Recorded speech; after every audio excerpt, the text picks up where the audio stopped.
everybody. Yes, sir. What's going on, everybody? Again, yes, it's that time. And like the t-shirt said, God is love. Love is God. Welcome to Talk That Stuff number 24. 24, that's 24. 24 weeks, 24 episodes of Talk That Stuff. Man, I misremember we just started out here, but Talk That Stuff is going and it's going and it's going like a locomotive. Hey, man, congratulations.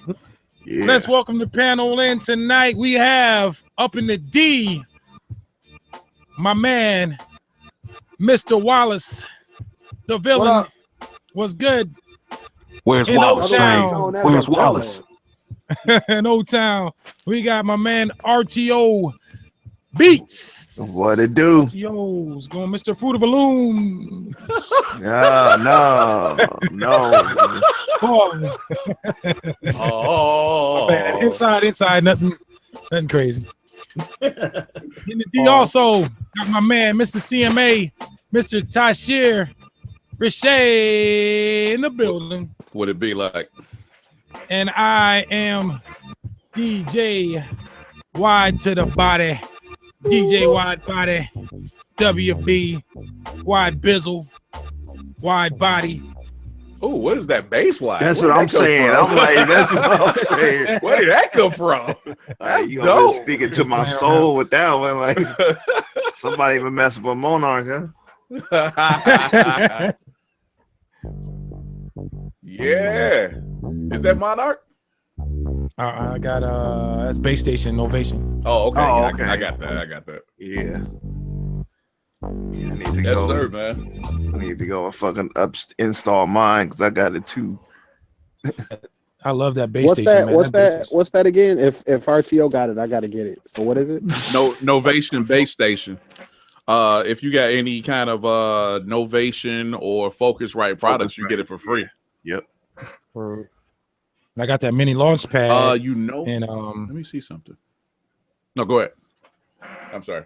No, you good. I was just saying that because I got Focusrite and I got the launch pad like a little bit time after, man. And man, I swear, man, like they throw everything at you, man. You get Ableton Light, which I don't use, but some loops. You got the Base Station. You got some wobble, which I can't use, but man, it's nuts, man. I mean, I love buying I like to just buy the interface and get the free stuff in it, man. You know.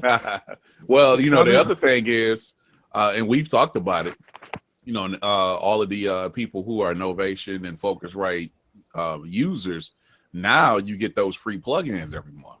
Yeah, man, which is really dope. Yeah, Surf EQ is the bomb, man. I got that joint installed. I haven't used it yet though. Oh, it's. I mean, it helped me out one day. Because sometimes my mix is.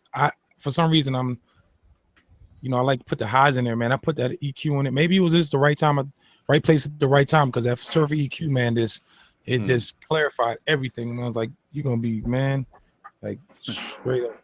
That's what's up. It was dope, man. Hey, I'm gonna give a special shout out to myself for learning how to for that, man. for learning how to play chords on push.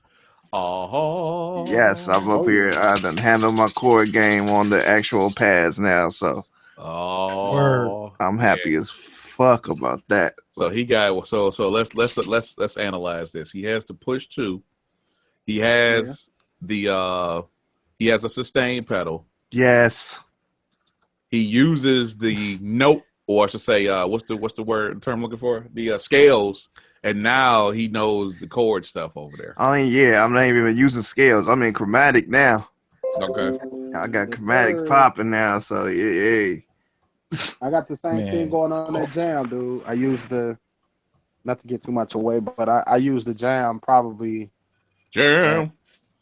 The heaviest this week since I've had it, and it's definitely nasty. Word. Wow. He's nice. I can't wait to have you been incorporating that with your WHA and other things you're doing, man? Say what? Have you been incorporating? What's the percentage of you when you're producing now? Are you using that jam is that like your right hand right now, or? you know, it's still the MK2. I'm still using that real heavy, but with it. I did some core work with it. Not for what I did for CMA this week, but I was able to get some other work done. And I did some core work with it. I did some I also used the I couldn't automate the effects. You know, the stutter and all that stuff, but I'm getting close to that. I know how to automate it and record it, but it's not translating when I export. So I gotta figure out how to do that. Oh yeah. I'm coming. Pause. Hey, both of y'all, like, just hearing RTO saying about the chords, that equals to me a problem. You know what I mean? And then you with that jam, and you like the scientist, man. Like, you ain't gonna you just seem like the kind of person that if it ain't right, you gonna get it right first, and then you gonna like take over the world. So hey, I got a reverb last week. Oh shit. Hey, I seen that reverb for forget the name. It was like $3, man. Oh, you talking about the name of it, I know what you're talking about. I can't think of the company, but yeah, something group. It's like $375. Well, hey, what's going on, Jay Bishop in the chat room? That's another thing, man. I got to start showing some love in the chat room, man. I basically act like the chat room's not even there. What's going on, Jay Bishop? All right, I'm gonna go ahead and do the NFL scores. Yes, please. Let's go. Hurry up. So at that time again, ladies and gentlemen. It's time. Time to read some scores. Yeah, matter of fact, let's do that. Yeah, let's do that. I just thought about that. Yeah, let's do that. Let's read some scores. Oh,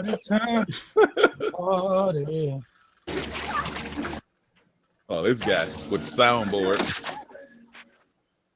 I thought you would be ready, dog. Able to. Hey, what's going on? Once again, how can you guys hear me? How's my sound out there? Sounding good, bro. All right, no it's demon. that time for the DJ Wide Body NFL scores and analysis. Scores and analysis. Okay, let's go to Oakland. It is a long-time rivalry, the AFC West Denver Broncos versus the Oakland Raiders. Right now, that is 13-7 in the second. Carr already has 121 yards passing. Murray, 33 yards on the ground, et cetera, et cetera. They keep rolling.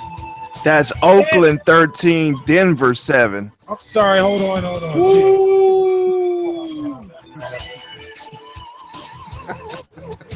Ba-da-ba.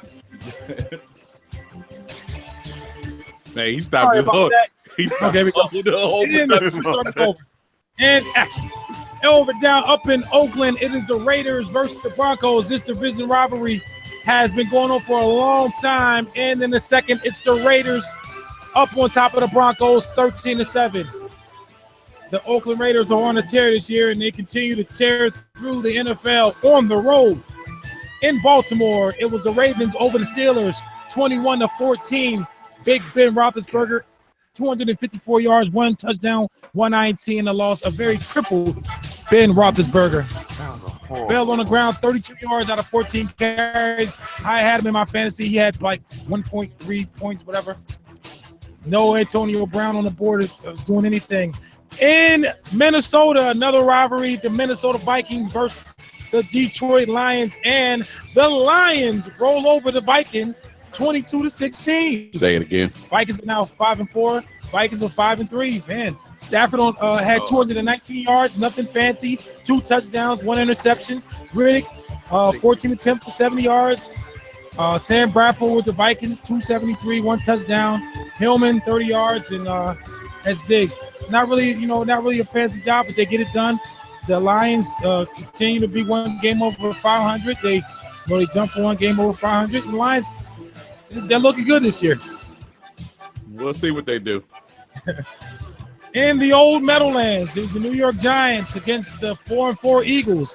Man, how far the Eagles have dropped. They win and score 28-23. The Giants did jump up on them early with 21 points in the first quarter. The Eagles started to creep by, and as we all know, if you leave the Eagles in the game, they will come back. But this time the Giants hold on. They are 5-3, Eagles 4-4. Stats, Eli Manning, 257 yards, 4 touchdowns, and 2 picks. Nothing special there. Perkins, 11 attempts, 32 yards over on the Philly side. Carlton Wentz, 364 yards, but only with 2 picks. Darren Sproles, 57 yards on the ground, and the Giants continue to roll. I think they're on a 3-game winning streak. In Cleveland, the losing continues all week. Big shout out to LeBron James at the Cubs game. I hope you felt that loss, just like the rest of them. The 0-9, well, now they're 0-9 versus 7-1 Cowboys. Wow, the Cowboys are 7-1. They continue to roll over the Browns. Scored 35-10. Prescott 200 and very impressive 247 yards and very impressive 3 touchdowns. Elliott 92 yards on the ground, 2 touchdowns. Witten 8 for 134. The Browns, Kessler 203 yards, Johnson 30 yards. It just spells mess. In Kansas City, the Jacksonville Jaguars continue their little downward slide. They lose to the Chiefs 14-9. The Jaguars are 2-6. Please stop betting money on the Jacksonville Jaguars. In Miami, it was a crime with the Jets. Got a touchdown took away from them late. That would have put them up. But, I'm sorry.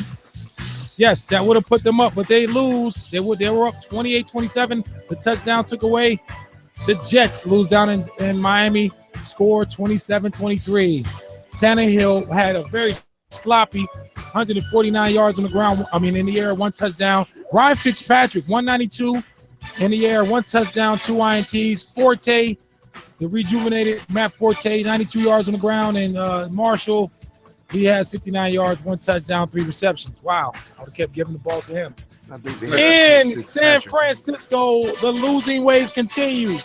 It was the 1-6 49ers against the 3-4 New Orleans Saints. Well, this is basically a division loser bowl. The best loser would win, and the best loser today was the New Orleans Saints. They won, score 41-23. The Niners are 1-7. The Saints come to 500, 4-4. Drew Brees, 323 on the ground. You can always depend on Drew Brees.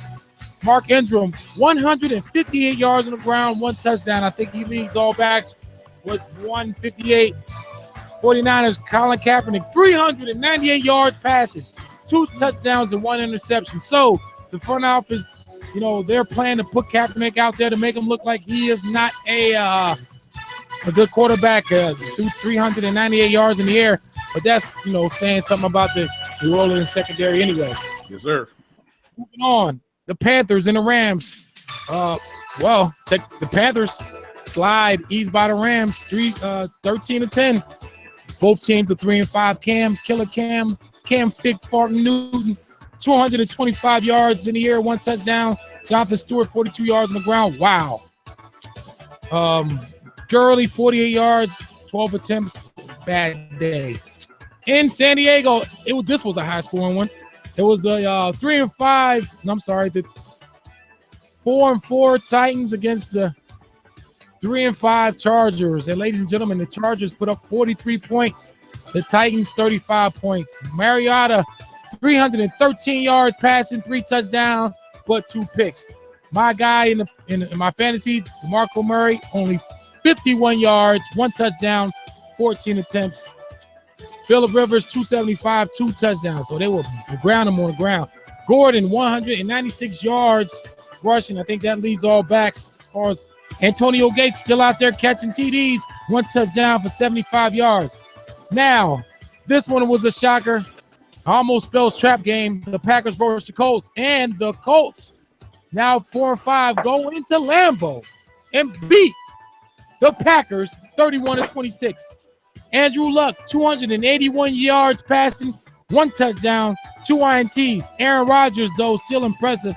297 yards passing, 3 touchdowns, and 1 INT. Frank Gore for the Colts. Old-ass Frank Gore, 19 attempts, 60 yards, 2 touchdowns. Hilton, his old ass, 6 receptions for 82 yards. Brody Nelson, 7 receptions for 94 yards. And Montgomery, 50, a sloppy 53 yards on the ground. Ladies and gentlemen, I don't care what team you are an NFL team. If your running back comes out and rushes for 53 yards and 7 attempts, what does that got to tell you? That means the Packers were down beginning. The Colts did jump on them early. So instead of the ground and pound, they decided to go in the air. That's all you're seeing there. Rodgers, almost 300 yards passing, 3 touchdowns, very impressive, but they got on them early. So big shout out to the Colts. They're now 4-5, and the Packers are 4-4.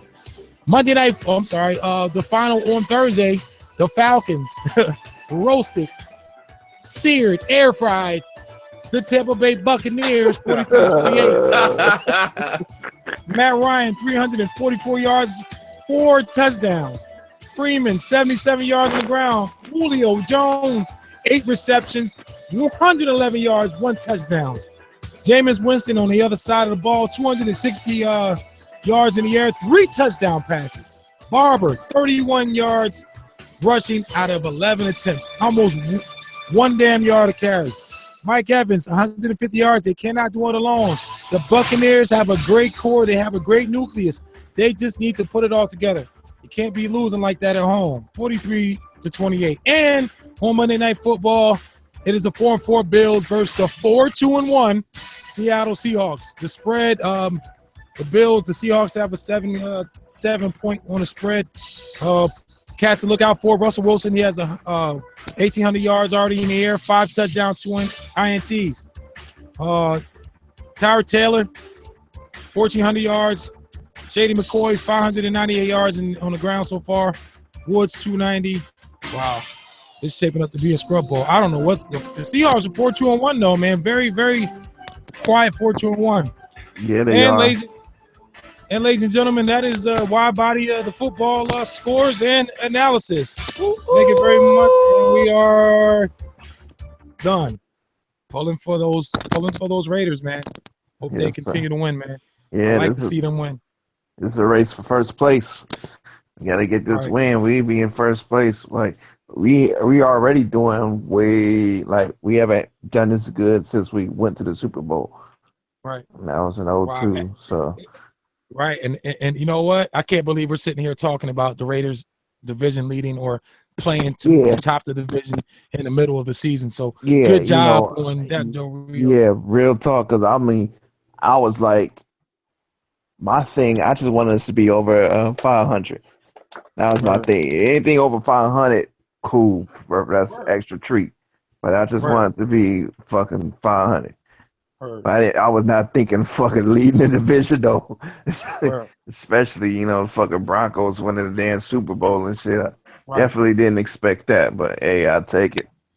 Hey, y'all continue to roll, man. I'm definitely pulling for them, and I will, it goes to show you what coaching does. Of course. You look at them bringing back Art Shell for the second time, and I remember them. Come on, man. They didn't have a play out. They didn't have a play in their. They didn't have a pass play to the running back in their playbook. Coaching goes a long way. Down where I'm at now, they're talking about the Jacksonville Jaguars. I think, my philosophy on everything is you give a coach 3 years. After 3 years, that's going to be your finished product. If you can't, you got to look at that team after 3 years and say, hey, can this team contend? If not, scrap the team. Don't, I hated when they were hiring coaches and fire them after the first or second year. You're not going to get that, that quarterback with that back shoulder to the wide receiver, just meet them off the street. These guys got to spend time together and get that chemistry, and you keep on scrapping the team out. 3 years, I think, is you can. If you can't do it in 3 years, then you need to go. Yeah, I'm with that. Like the whole Brown situation. They definitely need to give that man 3 years. Hugh Jackson, he definitely. I mean, look what he's coming into. First is the Browns. First off, Browns is like on some I don't know what right now. They lost fucking RG3 in the first damn fucking game. He injured, so he ain't got no quarterback right now. So it's just they definitely need to give that man his 3 years and see what they can do. I mean, it's not like they don't have talent; they do. They need to believe, Right. and that was our issue. We always had talent. We just didn't believe we could win. Put it together. Yeah, we had that coach. Yeah, until we got that coach that showed us we can win. They're not even compared. They're not even. Okay. Hey, I wanted to kind of come in with what you said about the coaching thing. You know, we got Jim Caldwell over here, and his first year, I don't think anybody disagrees that his first year was great. But was that coming off of the momentum of the previous coach, and he just had a fresh face and whatever, and everybody kind of rolled with him, and he got us to, you know, I think it was like 2 playoff games. I think it was, maybe not. But then that second year, nothing happening. So far, never mind. I'm not gonna say that. Go ahead. I was gonna say, but then this year so far, it looks like he's doing good, and this would be his 3rd year, if I'm not mistaken. Yeah. So I'm wondering, you know, because I was like, man, they're gonna try to get rid of him. I said after 2 years they was gonna try to get rid of him, but and last year would have, you know, if they were really on that, last year would have been the year to do it. But it looks like you know, they restored faith. Martha Ford, she got some faith in him, and maybe he's pulling it around this year, man. Let's see. Well, man, it's like the situation with the Niners when I always forget his damn name, but dude played for the Bears. Mike Singletary coached the Niners. They started to be up on the upswing, and then they let him go. I guess he wasn't a team player or whatever, or the front office let him go. Right. Ooh, that should be pass interference. And it is cool. So, Singletary came in, had everybody playing good. You know, they brought I forget his name, but he jumped like a gazelle every time he catch the ball. Fuck his damn name, but when he benched him like during the middle of the game because he was fucking up. I always forget his name, but after he benched him that next game, he started balling. He been balling ever since. So he brought that team together and everything, and then they let him go, and then Harbaugh come in, and they start doing good, and everybody want to blame it. I mean, saying that Harbaugh is the one who, you know, brought this team up when it was Mike Singletary. Because I saw that shit. It was totally Mike Singletary because for the first 2 years, I mean, before that, the Niners was super garbage. Right. Singletary came in. Nolan Singletary, and then Harbaugh. Yeah. Nolan wasn't a bad guy. I just don't think he was a head coach. You know, he has his was he a defensive guy? This touchdown. Ooh, that's a touchdown like a motherfucker. Let's go, bitch. I love talking sports with Touch here, man. Oh, duh. I have that's what's up, man. I have no knowledge. Like I said, the little knowledge I do have is because, you know, when we do drive in the car, at least not lately, but for a while when we go in the car, man, I'm listening to 97.1, which is actually like a FM talk / sports station over here. So, but I haven't been listening to him lately. Hey, big shout out to the Chicago Cubs. That was a hell of a game, and that's what baseball needed. And that I see where you was trying to get me to stream it for you, man, so you can see it, dude. Oh, yeah, because I had to go, man. I couldn't. I had to roll, man. I was like, man. Bro, I watched it until the end of the 9th, and then they called the rain delay, and then I fucking fell asleep and woke up when they scored their winning run, and then fell back asleep with 2 outs left in the 10th, and they won it. Oh, okay. And cut my TV off and struggled the next day at work. Hey, it was all worth it though, man. And big shout out to Chicago still standing, man. They said they didn't loot the streets like not a flag though. Oh, the hell they didn't. Oh, they tore the streets up? They said they left 8 years worth of garbage after that damn after the parade, something like that I read yesterday.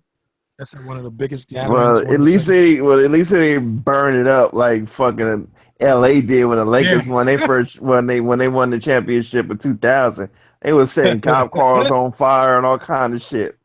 I never got it, man. Like, man, they said that the Cubs World Series celebration was the 7th largest gathering of people in human history. Yeah, that's dope. Jesus Damn. Christ. But then Well, there was an article that came out yesterday, because I read that Friday, but there was an article that came out yesterday saying that it left touchdown. a number of years worth of trash.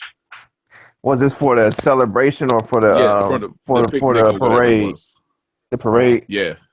Okay, see the parade. I can see that because that parade was fucking huge. Right.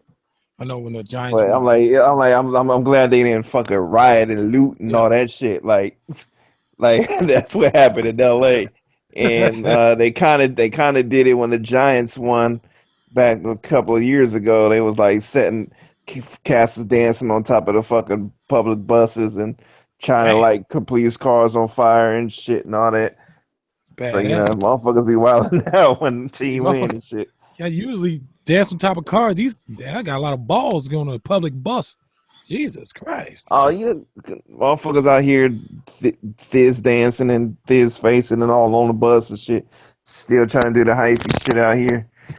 When they won the fucking, that was when the Giants won. What was that?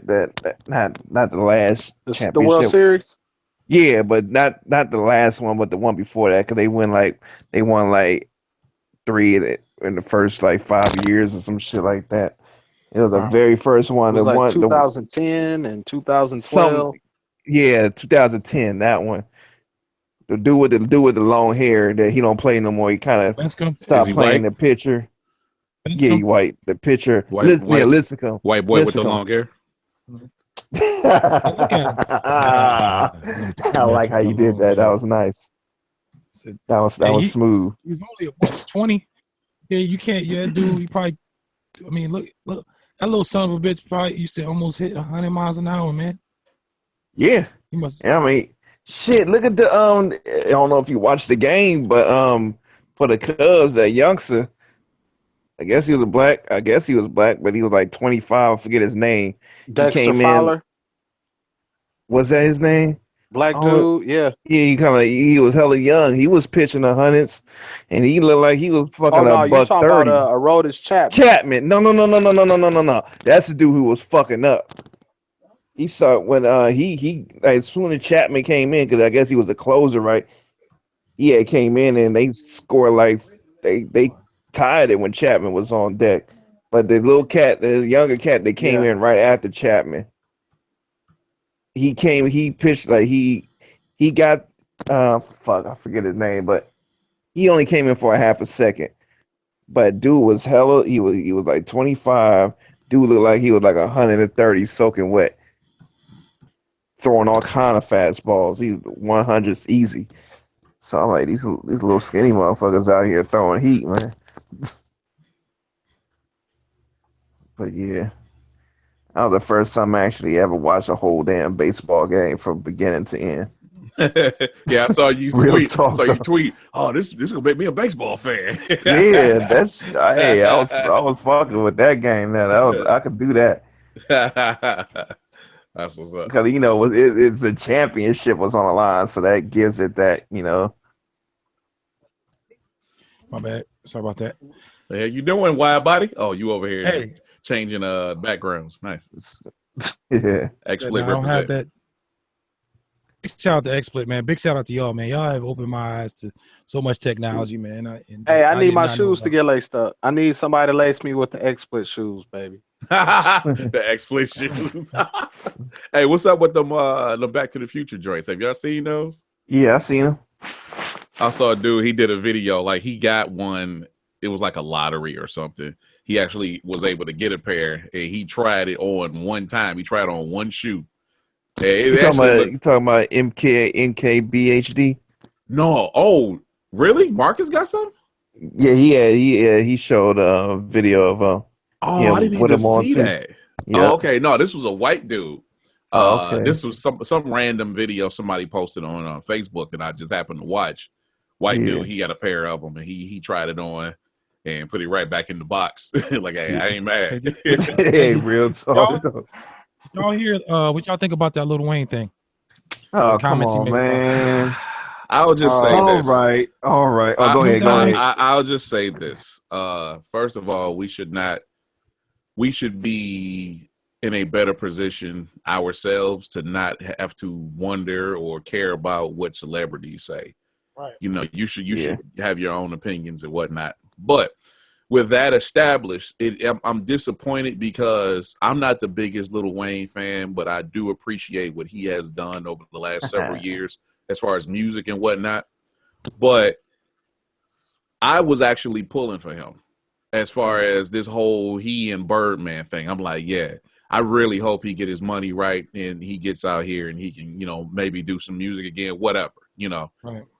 And then for him to say that, and I know it's a lot of other people that's like myself that are really fans. It's like, duh, that's disappointing, dude. Well, you got people that got your back, and you basically turned your back on them by expressing yourself the way you did.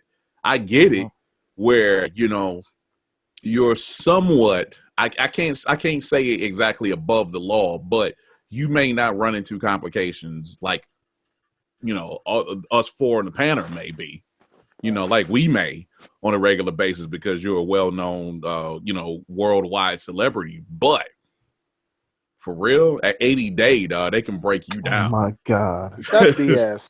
And I'm going to tell you why. I mean, clearly, even though he's reached a certain level of success, at least have the social awareness to be shouting out Black Lives Matter at concerts and things before.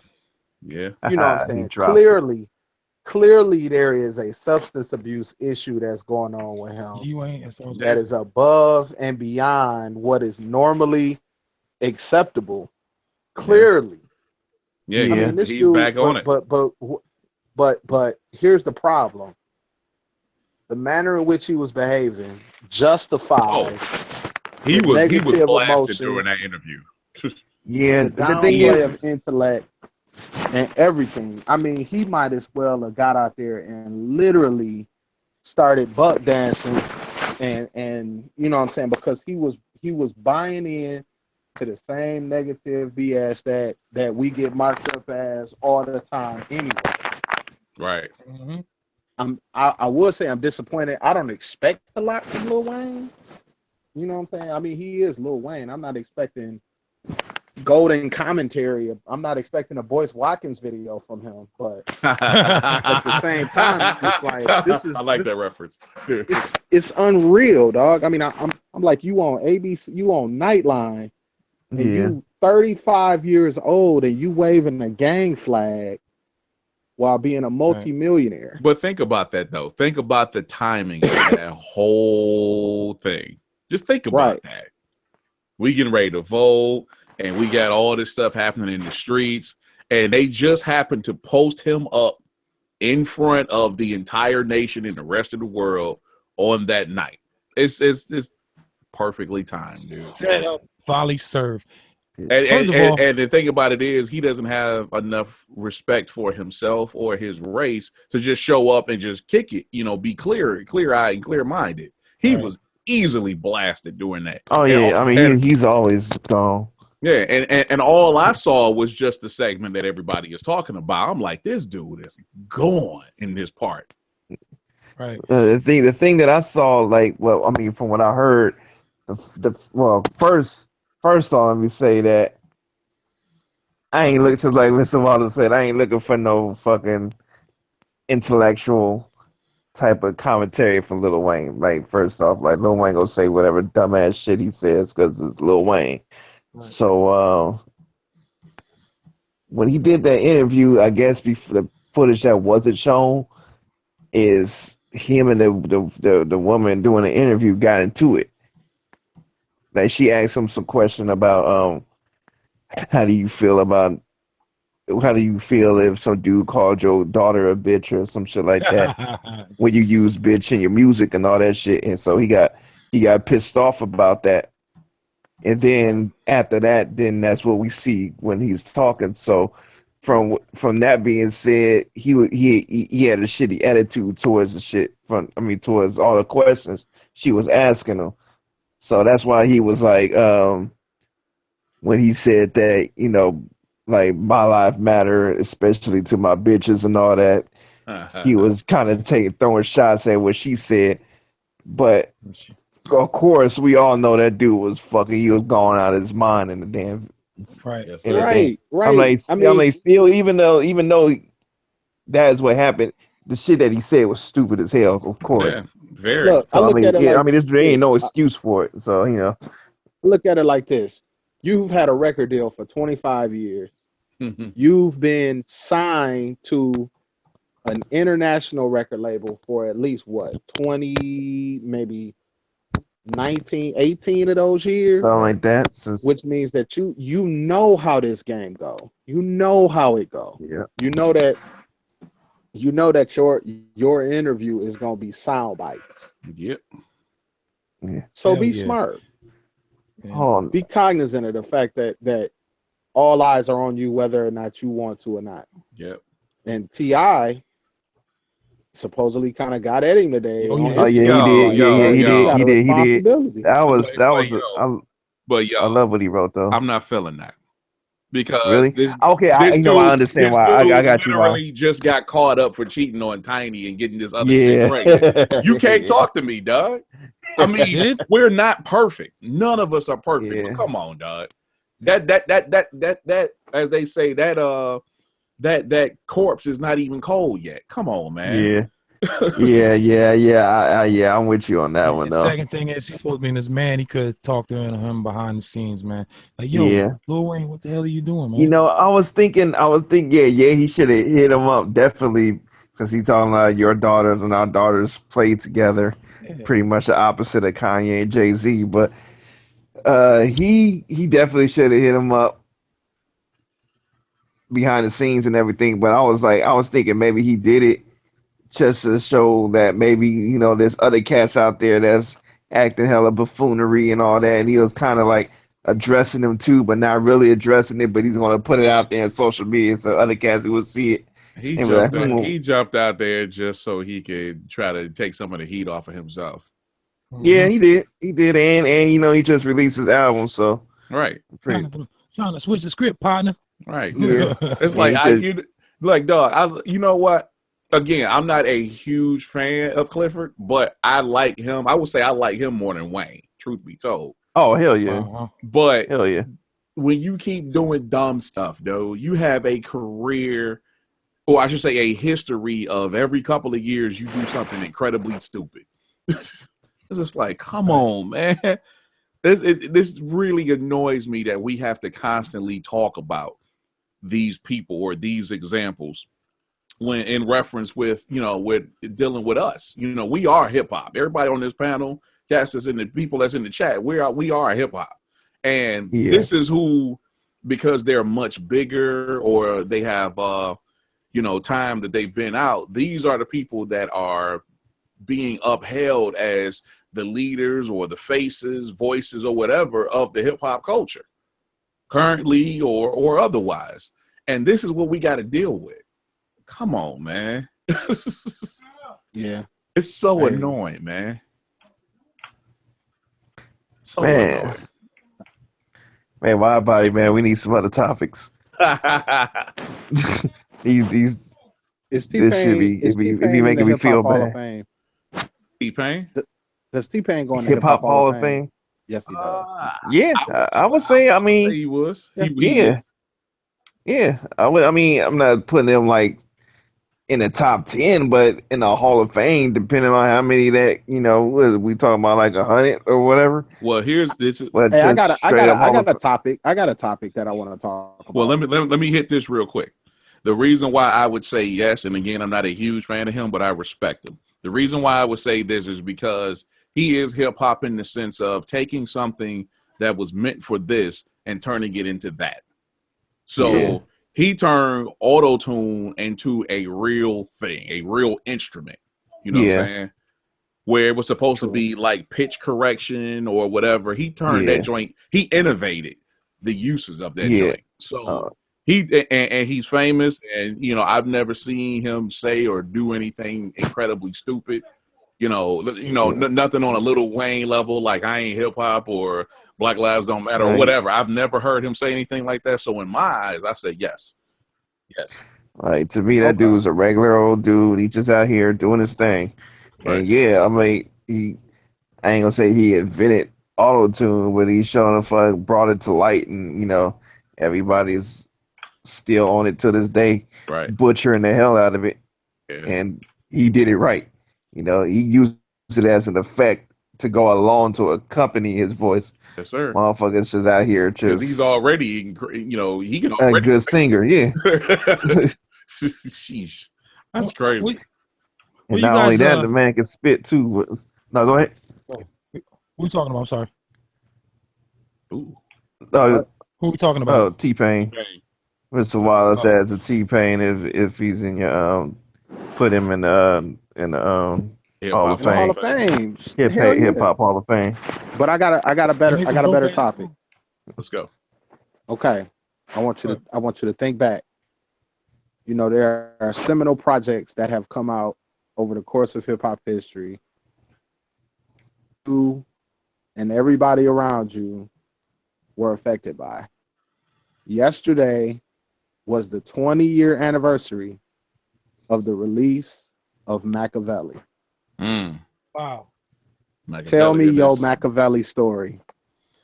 I bought that the day of, strictly because I wanted to see where he went, because that was, what's the term, the posthumous project. I wanted to see where he was when he recorded that. And we eventually heard that, but I thought it was a very, very well done project. It was incredibly different from what we had heard from him up to that point. You listen to that album versus Me Against the World versus All Eyes on Me versus Strictly versus Tupacalypse Now. It's an incredibly different album. It's a much darker album. The production, the way it was mixed, the subjects, even though some of the subjects were similar to what he was doing before that, but this was a totally different Pac.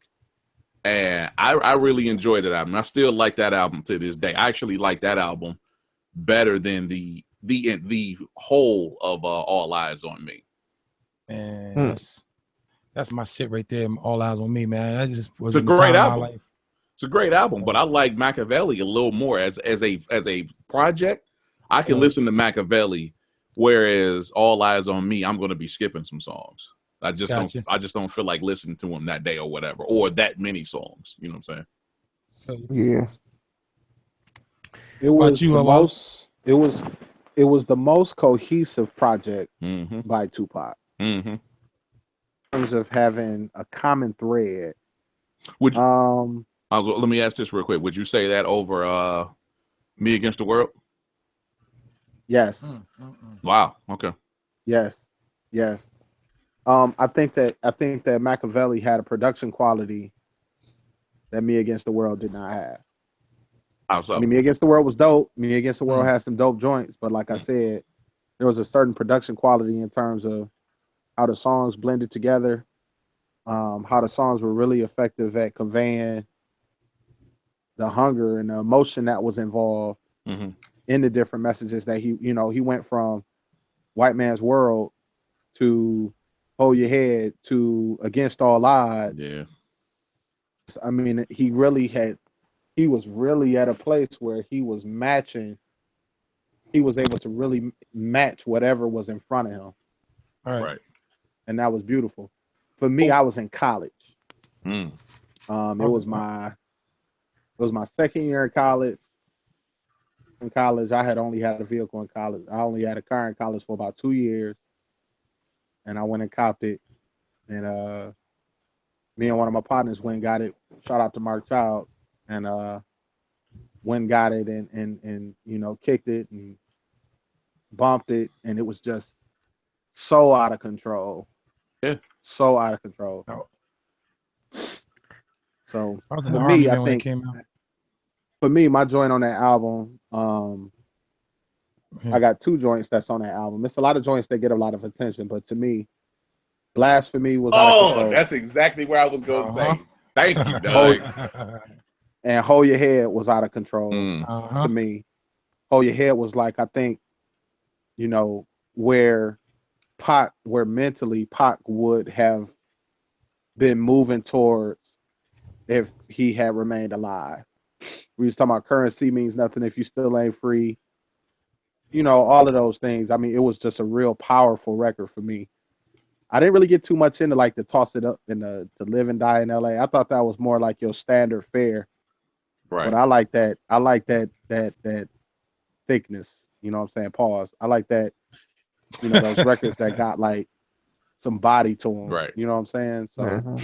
it was a fantastic album. I gave it 4.5 back then. Right. You know, Don't you miss that the source?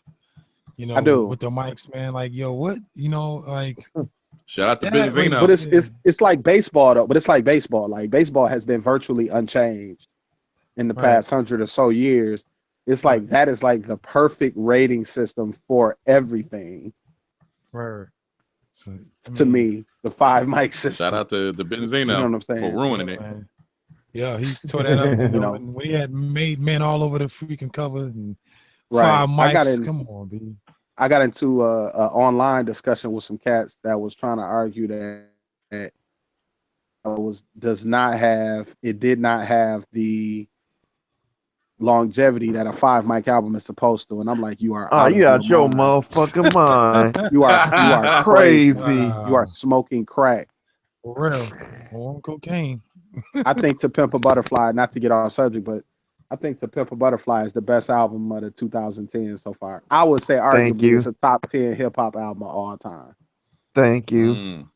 Wow. The production Yeah. quality alone is just from a person that kind of has an understanding of how beats are made and all that.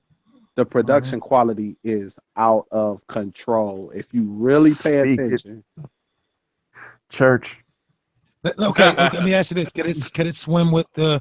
Could it swim back in the day with those albums? Because those Yes. albums like that are far and few Yes. between these days, man. Yes. Let's be honest. Yes. Yes. yes, Yes. without question.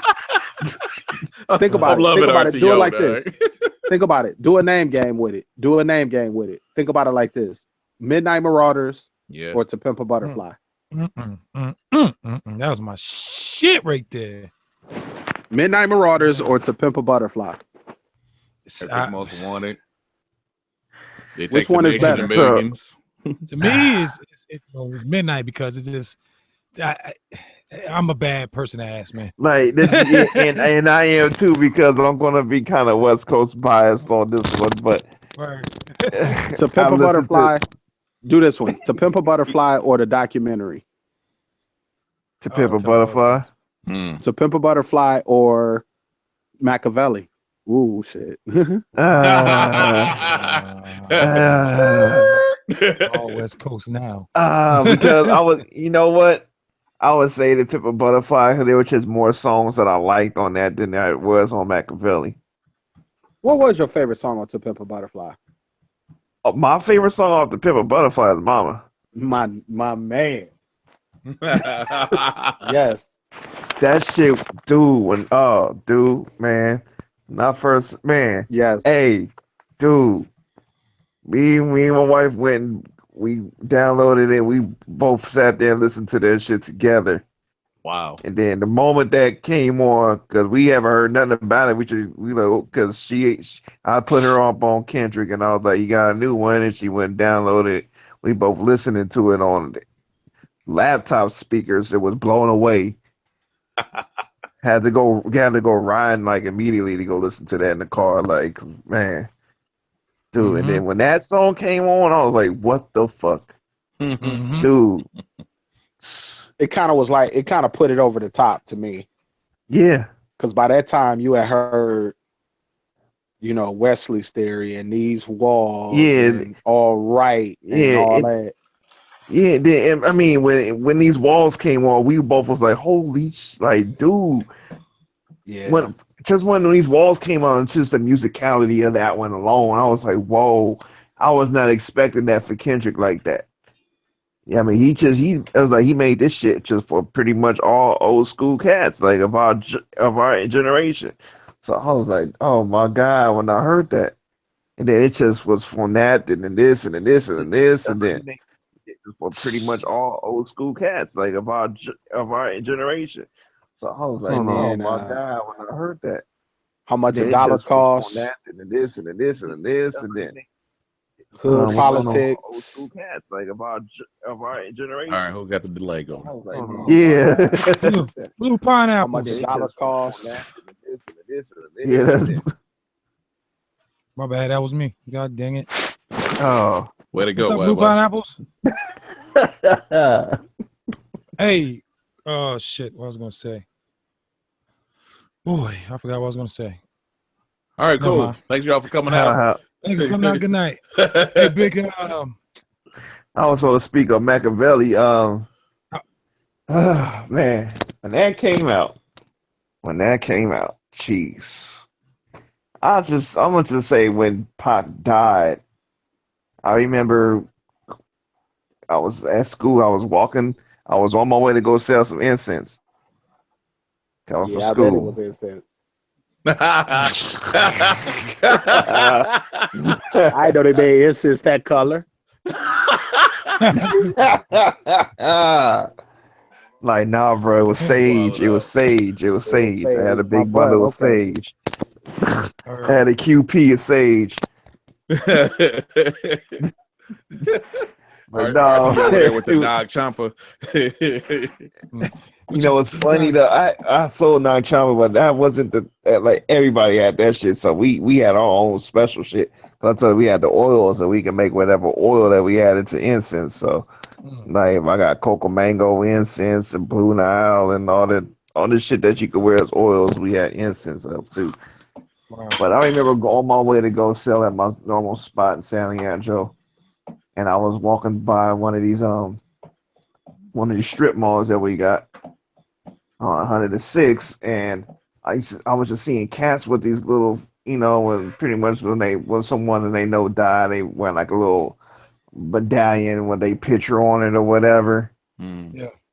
And I was just seeing hella people with them, and they had the damn All Eyes on Me cover on it. I'm like, what the fuck going on? Like, I just seen like 5-6 people just back to back to back wearing one of them. I'm like, the hell's going on? And I when I started selling it, then someone came up with like, man, you heard Pac died and everything. I'm like, oh, that's why. So then, like, after I came back home or whatever, that was the day that I saw Hail Mary's video that came on the box. The box, wow. Yeah, so man, just after that, then when that came out, after that happened, I got Machiavelli, and then, that was on continuous repeat. It was Machiavelli, and I would say Machiavelli at that time for me, it was that, and fuck the Scarface's album, The Untouchable. Yeah. Those two was on major repeat. That's a joy right there. Yeah, that album was dope. Yeah. I think I still got that. I remember thinking like Pop I didn't think he was gonna die. I mean, I was remember, because this was the second time he'd been shot in like 2 years. He gonna make it out of that. And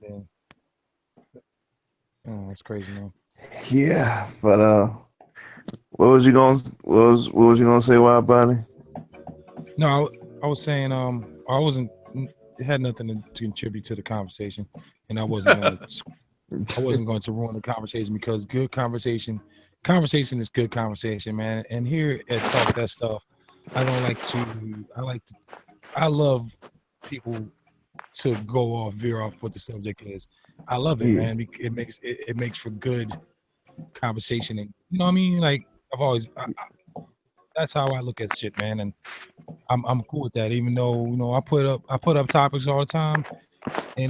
Half of those topics, I'm wishing somebody has something like Way Wallace did. That was awesome, man. Like he came with that. That was great, man. That's what I want to talk that stuff to be, man. Yeah. Hey, man. You know what? I kind of feel a little bad about that. I don't say my bad about saying that about the topic. It was just fucking Lil Wayne and shit. That should be irritating. Oh, dude. His buffoonery be pissing me off. So that's why I was saying. No doubt. Hey, you know what? My thing is, and this is my take on it. Whoever does he have a PR person first of all? And if he does, that PR person is not a good PR person. Wow, that dude looked like he was drying out, man. Like he had some lean and a couple of hours or a couple of days. He has supposedly fired his publicist after that shit happened. That's what. Okay. Like Oh his yeah. Well, that's publicist put them damn words in his mouth. Exactly. Yeah. Get the Exactly. hell out of Exactly. here, man. Don't say nothing stupid. That's all I can tell. That's damage control. Right. Yeah. Like, and then we got to stop. Lil Wayne is not our spokesman for our culture and our you know what I'm saying? Like, Lil Wayne is Lil Wayne. Well, Lil Wayne his interviews are horrible. It's never pleasant. The ones I've seen. I've seen good interviews with him, dude, where he was, he was clear minded and whatnot, and he actually talked some real stuff that pun intended, I guess, that that I could actually appreciate. Well, hold on. I want you to. I don't know if it's on YouTube, but there is a documentary by QD3 about Lil Wayne that he, right before the Carter 3 came out, that he tried to prevent from being released because it really gives you a sense of how I don't want to say psychotic, but how crazy and how screwed up Lil Wayne is, dude. No, I I'm wouldn't. gonna see if I can find it right quick. Yeah, let us know. Like, I mean, you gotta think this dude been in this shit since he was like 11 years old. I was gonna say. Oh, that nothing. I mean, that's all he know. Child star.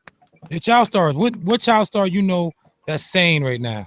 It has Danny Bonaducci, Gary Coleman, Todd Bridges, man, Dana, whatever her name, she's dead from Different Strokes.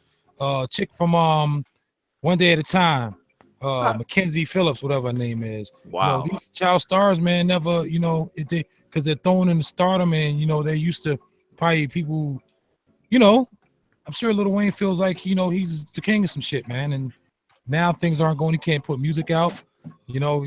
Birdman in his pockets every time he try to release something. I think somebody tried to release a song he did, and dude from the Blazers did either an album or song with Wayne, and Birdman made him take it off the album or something, or pay up or something. Oh yeah. Damian Lillard. Yeah, that's so the homie right there. It's talent business. Yeah, that's just. I mean, and that's wow. what. Yeah, that's he what did it, and it was for free too. And Birdman was like, fuck that. Ain't nothing you do no free verses on people's shit. So Birdman was like, fuck that, and then Damian had to take it off his album. That's crazy, man.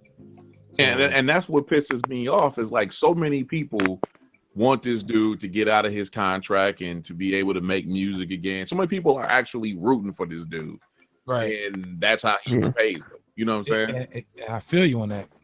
I do, but I don't know, man. This music game is crazy, man. I want to talk a little bit about that, and glad I got Fat Von Free. I seen him come in and come out. I hope he comes back on because I want to talk about how to go about. I want to sit down and I want to how you get your music heard and how you put your music out and how do you get paid for it. I want to talk about that. Hopefully these viewers and that's listening now or the playback or whatever, I want to go through it nuts and bolts and talk about it, figure it out or get some insight on it. Because I'm very curious, man, because, that's what we do. Well, I'll just say this.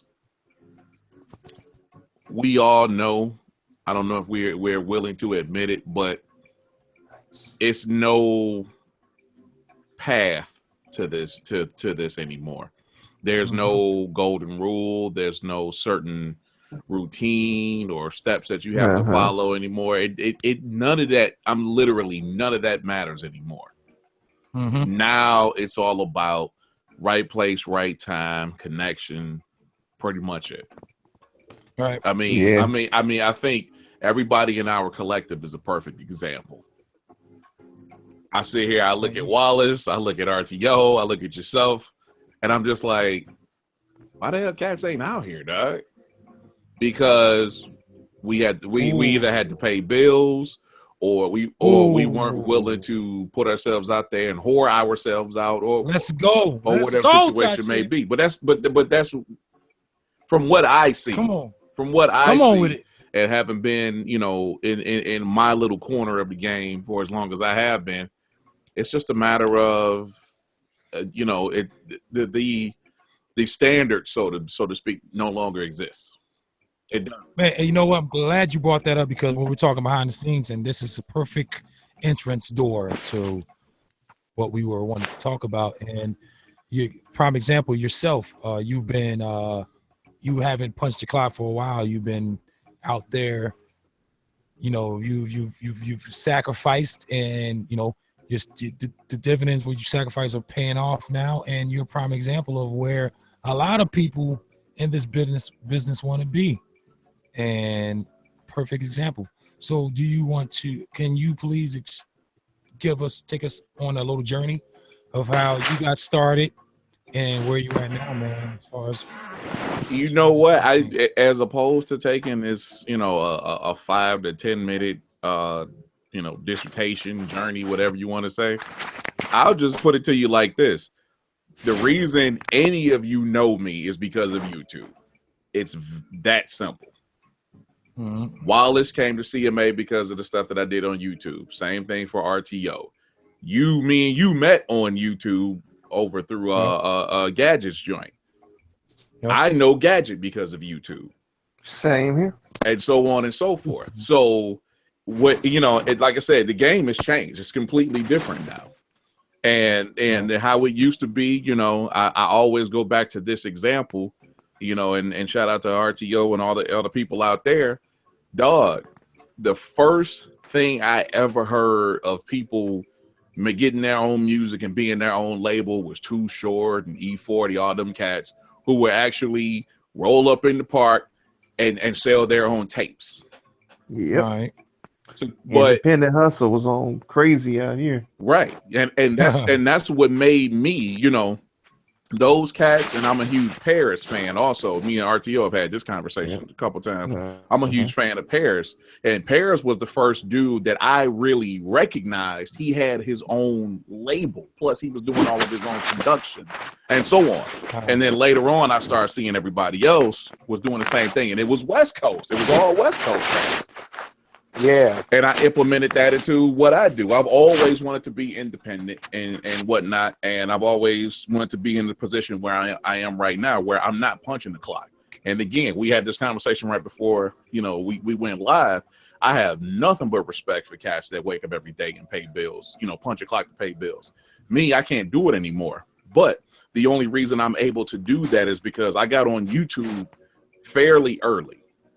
And even though I'm not a big YouTuber, I don't think I am. There's enough people that know from me and of me from YouTube to where I'm able to pay bills, and now I'm hoping to get cats like yourselves, everybody that rock with me, you know, at CMA and a couple other people elsewhere. I'm trying to get cats paid to where hopefully y'all don't have to pay bills. You know what I'm saying? Talk my language there, buddy. I think this, you know, man, it's like we're talking about jumping, you know, a lot of the sacrifices, you know, you have to make, you had to make, you and your family and stuff. And I think that deters a lot of people from doing it because of rightfully, totally understandable, for real. Well, you know, I always look at I always say the route. You have some people have the Ralph Cramden syndrome where they'll hurry up and jump off the ship to something where it's not thought out or not, you know, don't know if it's the board's going to hold when you jump on it. And I think that deters a lot of people from doing it, man. You know, I was saying back, I've had a couple of small businesses myself where, you know, I had my own business assembling stuff in stores and doing like signage and taping decals and stuff on the floor, a whole slew of things in retail. And I put my brother through school, through college. His friends used to come down on weekends and like go to Lowe's, and you know, I've helped a lot of people out. And there's a time where this 9/11 hit, you know, I fell on my face, man. I wasn't there, and all those people that, hey, Aaron, or Wide, whatever, I need a couple hundred.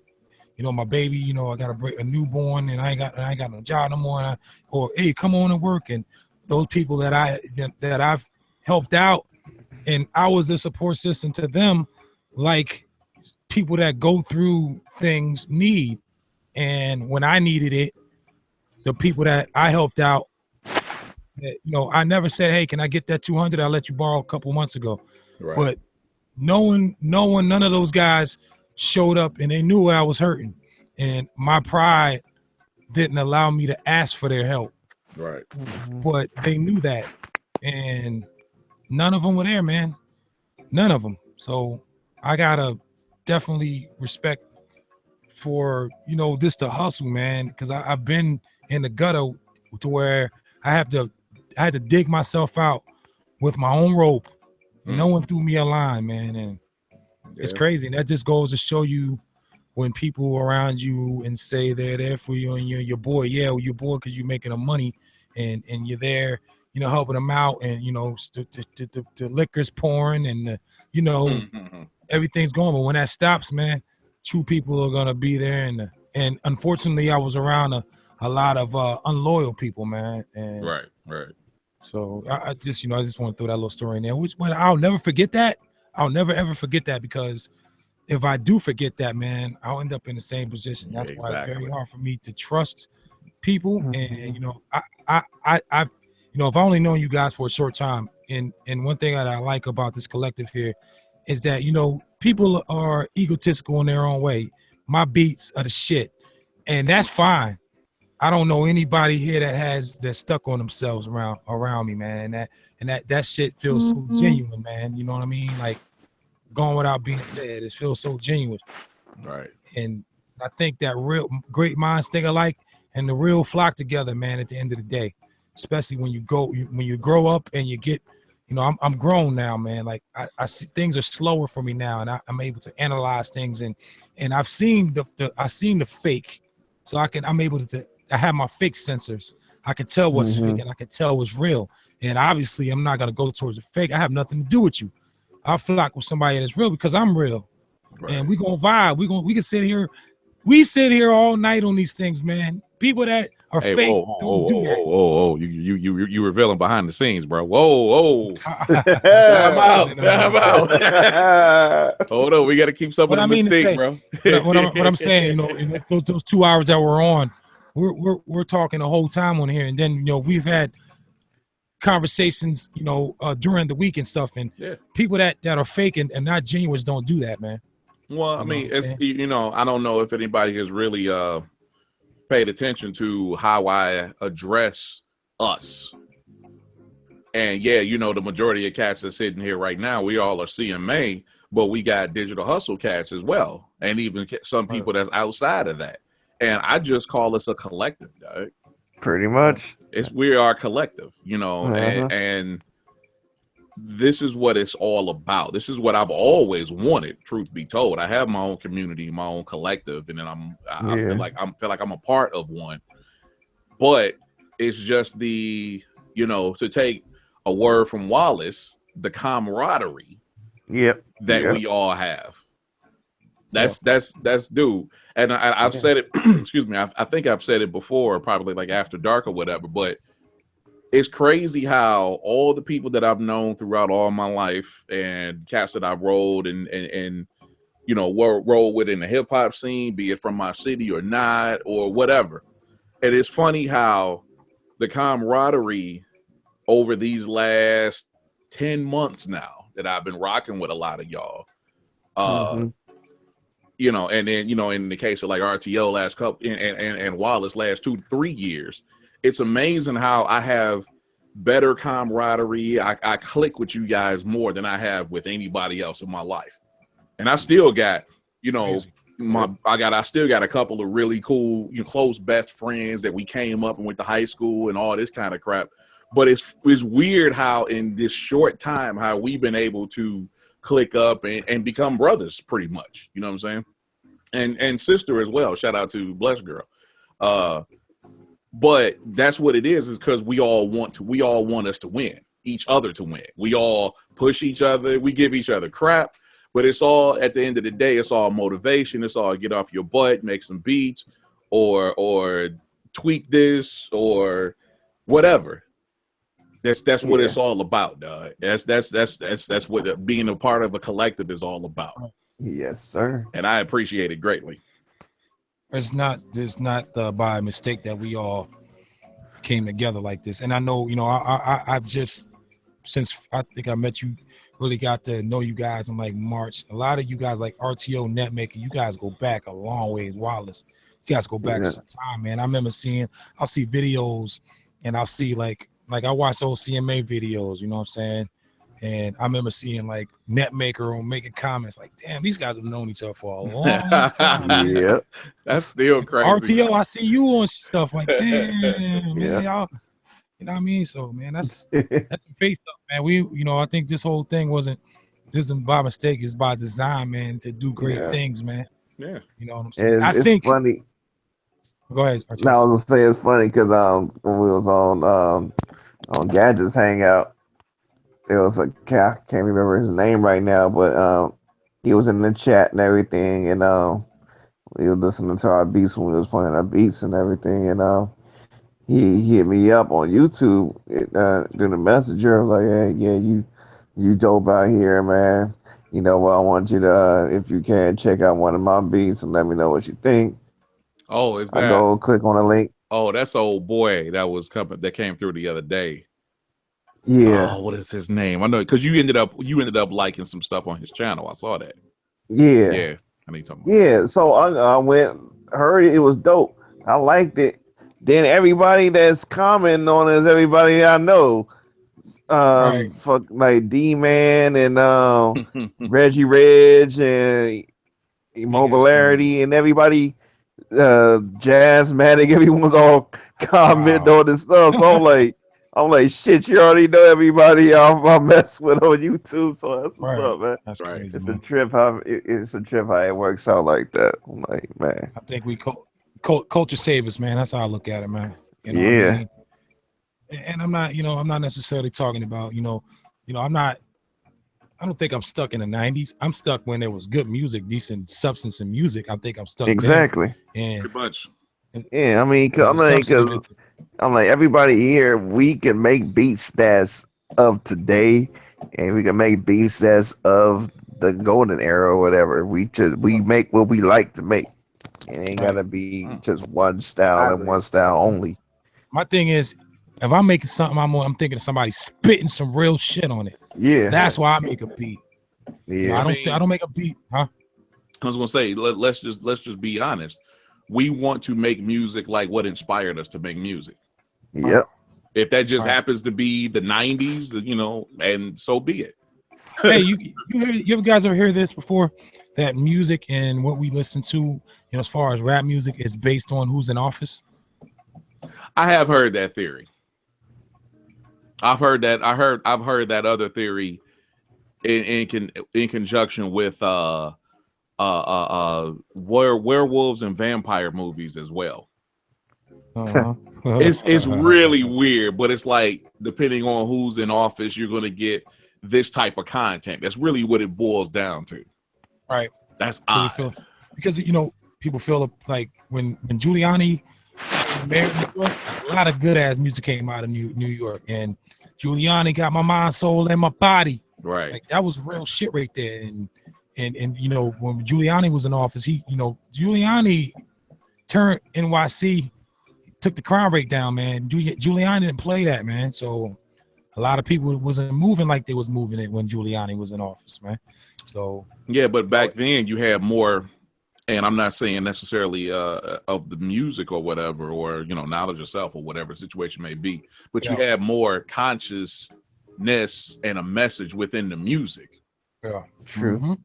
You don't hear 5%. You don't hear a lot. Well, not even that. I'm just talking about just who you are, where you want to be, and you want to portray that message. You know what I'm saying? That kind of thing. You want to? I mean, think about this. A lot of cats in the '90s from New York, like Busta Rhymes, he's 5%. The Wu-Tang, those are all 5%. The Rakim, you got I don't think. No, he's not. But a lot of that 5% influence, man, was in rap music back then, man. I just, Method Man's kind of 5%ish. Redman's not, but a lot of that drove, and then the oppression to go along with it, man. Just, I think it made for good, solid, not necessarily songs, man. Because I'm like this, man. Music. If you spit some real shit. I think there's a difference between a song, like when somebody says, hey, he can't rap better than me, but he can make a song better than me. Right. I'm a guy that's gonna flock to the lyrics first, man. I just how I am, man. You know, I'm a full package kind of guy. I like a banging ass beat, and I love some dope content on top of it. But yeah, the content has to be there first and foremost. remember when West Coast music, when I was so jealous of y'all because y'all cared more about their instrumentation. And not saying y'all wasn't kicking the real raps, man, but y'all instrumentation came first, man, and that shit was it was bonkers, man. Yeah. You know what? You know what it was? I think the West Coast was more. The West Coast brought melody. Yeah, They brought Yeah. they brought instrumentation. Like, I mean, Yeah. when you listen to a lot of, like, like your standard 1990, 91 East Coast hip hop, it was like echo horns that might not be on key and fucking, yeah. you know what I'm saying? Drums, not, but West Coast was so melodic, like Yeah. it was all in key and everything kind of matched, and frequency wise, it was real balanced. You had your bottom, you had them high pitched whistles and all that. I mean, when you think about like that early E40, even when you like that early bass shit, that shit was musical as hell. Yes. Yeah, because they're like it basically just West Coast hip hop in the '90s. It was just basically just most. And if it was just let's say West Coast period, it don't even matter if it was L.A. or the Bay. It was just based around funk. Yeah.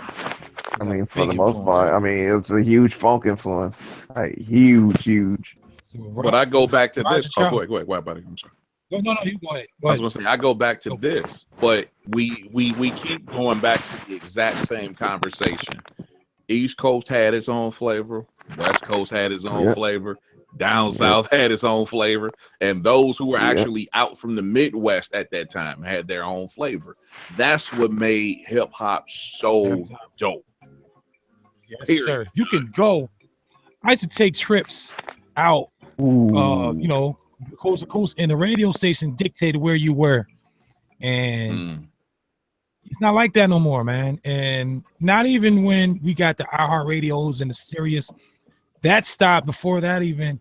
And then at one time, it was like everyone's playing the same kind of music now. Like you go to New York, they're playing, and nothing's wrong with that. Just consistency and the saturation of it, man. It's like you supposed to rep your city. And what I mean to say that is it's okay to play out of town stuff, but the radio station used to be the people that put people on, the local artists, man, and put them on. Like, back. Okay, let's look at the NWA movie, and I don't know how true how that whole movie was, but look, before RTO was there, he can answer it. Before they had a deal, but when Easy did that first joint, that shit was on the radio bumping. It was big and easy before you even had a deal. Right. Yeah. They don't do that no more. And we had it because like Tasha was saying, like how we had our independent shit. Like back at that time, Foley got played on the radio like a motherfucker. Captain Saberhole was played fucking all day, every day. You know why though? I'm nowhere near the West Coast. I've never been out there either. But you know why? Because the people basically demanded it. The people.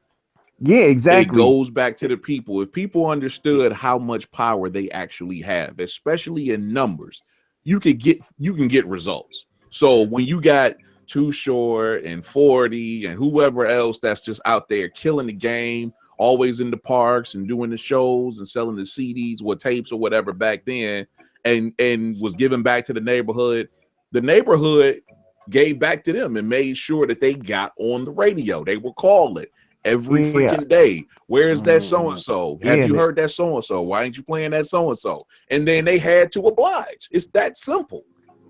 Yeah, they did. I mean, that's exactly what they did. And then later on, it just started fading away. Like the whoever it was, the program directors, like our one, like KML, you probably heard of Big Von and him getting into it with a lot of the cats out here because he stopped playing bass shit. Mm-hmm. Especially like when fucking Lil Jon came out, that's all they was playing. It was just Lil Jon everything. It was South everything. And then they had like segments like on the weekends, like Saturday nights, No, actually, it'll be like Friday night or whatever. He may play some local shit, maybe. Right. And then it went from him maybe playing some local shit to nothing but down south shit. Now KML, I don't even think it's KML no more. It's like one of them power. It's like Power 106, Right. some shit instead of 106 KML. So that shit just totally died, and now it's just trap everything or whatever the fuck Right. you hear today. Everything Well, now. they, So they took the power. They took music out of the listeners' hands, man. I No, think. they Hey, say, didn't. No, they didn't. The listener forgot who was in control. It's the Okay. same. It's the same thing as far as like government as well, or retail. If you don't agree with this particular company because they have these kind of views, I'm not really trying to go there, but let's just take the homosexual situation. Oh, no, I'm not even that. The cross gender situation, transgender situation. transgender. If you don't agree with, let's say, I don't know if it was Target or whoever it was that said that they weren't going to let, have these type of people in their bathrooms or whatever it is, Chick-fil-A. you don't go there. It's that simple. Chick-fil-A with they opposed gay people or gay marriage or however the situation may be. You don't go there. You don't support them. And when enough people do not support your business, I know you got to figure out something else. You're either going to change your your viewpoint, or you're going to go out of business. So the same thing can be applied to government. The same thing can be applied to, like I said, we're talking about hip hop and these radio stations and these labels and all this kind of stuff. If you don't support it, they have nowhere else to go. They have to change what they're doing. But people don't understand that they have the power. You would sit there and complain all day. Oh man, why they keep playing this and why they keep playing that? Turn it off. Listen to something else. Seriously. Yeah. Dude, What's up, Fat Von? Dude, if you have millions of people that decide that they're not going to support whatever the product or content may be, it's a wrap. It's that simple. But we don't understand that. We don't know the power we have, like you said, man. We don't. Yeah. It's easy. It's like I said, it's an elastic market. You don't have one thing you have. You're stuck with. You can go. I do it. I don't listen to the radio. You kidding me? I listen to one station down here and it plays oldies. The only reason why I listen to it. Besides that, I really don't have too much. I'm kind of guy that I'm not really in tune with what's out, because I think it affects my creative process, and I don't want to. Plus, there's not really a lot of. I don't know. Lately, I haven't been really hooked on listening to music, man. Just I haven't been, but But when I said what I was trying to say with the music now, it's just like, okay, these record labels, man. Hey, let's put this shit out, and this is what you gotta listen to. You guys gonna like it? Here you go. Here's your pile of shit right here. Learn to like Pretty it. much. Pretty much. People need to understand the power that they have. It's a very simple concept. I know the execution may not be simple, but it's a very simple thing to realize and understand. And when you have that many people that say, screw this, I'm not going to deal with this, that's when sales and ratings go down. It's very simple. We'd like to welcome to the show Fat Von Free all the way in Japan. What's going on, Fat Von? Hey, what's up, man? How y'all doing? Our Japanese Texans. Chilling. I'm so glad you're here, man. Yeah, what's I up, was dude? doing one of my subject was going to be on how to get your music heard and how to get paid for it and how to put it out there. Oh, we got Fat Von in the building. He about to drop the knowledge. Music road. The knowledge, man. That's what my subject is. I want to get some. I want to get some insight from you. I want to. Hold on. Let me open my notepad real quick. Silly, man. I'm just okay. Let's scenario. I'm an up and coming producer. My shit bangs. I can make any type of music. My shit knocks. People around me, my homeboys know it around the way. My wife knows it, but I want to get my music heard. What do I do? And I get paid for it. First off, put it out there somewhere, some kind of platform. Some people will say a website. Some people will say SoundCloud, Bandcamp. Just make sure when someone says, hey, I want to hear your music, it's you say here, go here and listen to my music, and it's not. Well, it's mainly some old stuff, or this is stuff yada yada yada. This is my site. This is my music, and with SoundCloud and Bandcamp and stuff like that, you can see how often someone's uploading music. So this day and age, it's about I just think it's about putting out content, man. You know, what you consider good content. You know, everyone's definition of good is depending on them, you know, that person. But I think you should just put out content constantly, and don't be like human spam. don't always. Please don't. You know, there are, you know, people. There are ways of tactfully getting people to listen to your music, but just saying, hey, listen to my stuff, I'm dope. It can, you know, there have been a few instances where that has gotten people work or money or signed or some type of situation. But the biggest thing is, man, if you're always putting out content, people are going to notice, and having social media presence is a must. As far as this hip hop stuff, right now I don't have I'm on a hold with my publishing deal, and so now I'm focusing this next year. Up until this time next year, I'll be back doing the country and blues thing. But for right now, I'm trying to take this hip hop stuff as far as I can go. I got like this kind of like a game plan. I hate saying goals because it sounds stupid. But I got like this game. I got like this. I got this game plan of really trying to see how far I can go with like hip hop, instrumental hip hop beats and stuff like that. But the biggest thing is just getting content out there. And then you know, we've all talked about leasing beats and stuff. I don't do that, but I mean, that'd be something to talk about, because I always want to hear everybody's individual thoughts on that. We always get one person usually talking about it, and it kind of goes to the wayside. What do y'all think about that kind of stuff?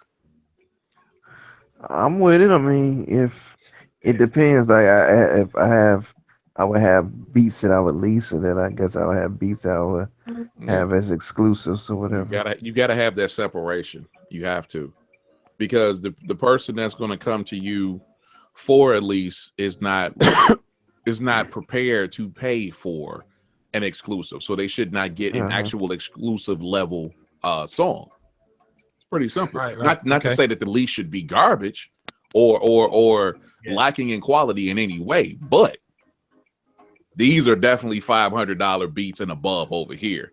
These $50, I can do that. You know what I'm saying? How's that work? That makes sense. What'd you say? How does that work, the beat leasing thing? Because I don't really know clearly how that works. Well, over at computermusic.academy.com. plug it, goddamn. Come on. Well, no, because you know we're trying to get that popping.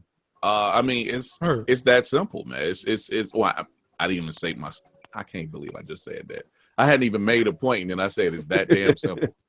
I give you an example. Can I give an example? Let's go, please. Go ahead, brother. I think that, like, sometimes I've seen people who lease out beats, they actually, when they quote unquote lease out a beat, they'll give you the track out without any tags.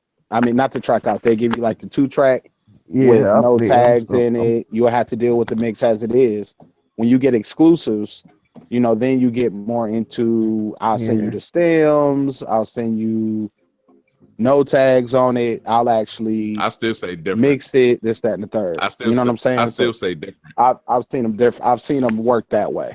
You talking about the same beat, but one has the tags and one does not, and has the exploded track? Yeah. Yes. Nah, I've seen them that way. I would still do it different. I would still have these beats are exclusives and these beats are leases. I would still do that. I mean, yeah, with the leases, yeah, you might have a tag and you're definitely not getting the stereo track. With the exclusives, yeah, you get all of that. But it's going to be completely different tracks. I'm not going to double dip, so to speak, and, you know, sell a potential $500,000 whatever type of beat for 25 just because this dude, you know, whatever. You know what I'm trying to say. Yeah, I understand what you're saying. Yeah, I'm not doing that. But for me, go ahead. No. Go ahead, Wallace. You ahead. What works for me is being project based, because I like doing cohesive projects. So what I'll do is I'll charge you. I work with artists that are close to me, so I'll charge you for studio time to record. Plus, I'll charge you for the track. Right. Once I sell you the track, that means that there's a limitation on how many times I'll go back and remix it, Right. and things of that nature. But that track pretty much belongs to you. What is that? Is that me or is that somebody else? No. It was good. Oh, okay. So like, when I was working on, I was working on somebody's project, I was charging him a cost for the beat, and it was relatively affordable. Plus I was recording, if I recorded them and everything, I charged them a separate cost for that. That was very affordable Right. because you don't want to, you got to be able to work it within somebody's budget. If somebody don't have a lot of money, you know what I'm saying, you want to be able to deal more in agreements about royalties and agreements about publishing and things like that. But For sure. if somebody got that bread and you need it up front, plus you can get rights, that's really a good thing. Yeah, and that's why you be versatile and have those options available. All of those options. I got you. Right. I got you $25, $50 leases or whatever. I got the $500 joints where I can just give it to you and go, and then we can talk about actually getting together and creating something from the ground up. We got all. Wow. I'm just speaking, as an example. I got all of that. Let's Right. do it. You definitely should be open for all of those options because it's all about getting this money. However. Right. So you say like, okay, say I lease beats and I got a guy that he's tapping into the resource. Pause. Damn. Really? so Was that let's say plausible? Right. That's what I'm like, really? I said tapping into the resource. That didn't sound right for some reason. But then pause it anyway. Okay. So say he leases one of my beats. I sell $50, lease him $50. That album goes. I mean that record single goes viral. So any money and proceeds he makes from that belongs, I get a little cut from that. Or Nope, do we need not for leases? Not for leases. Wow. Because that's the thing. You do leases with the intent on selling it to multiple people. Yeah. Now the exclusives, be it that example of $500, $1,000 exclusives or more because we actually got in the studio and built it up. Oh, that's when we talk. Somebody could take my beat, blow up. Let's say somebody like who's out well, here now, before you go there, let me just say this.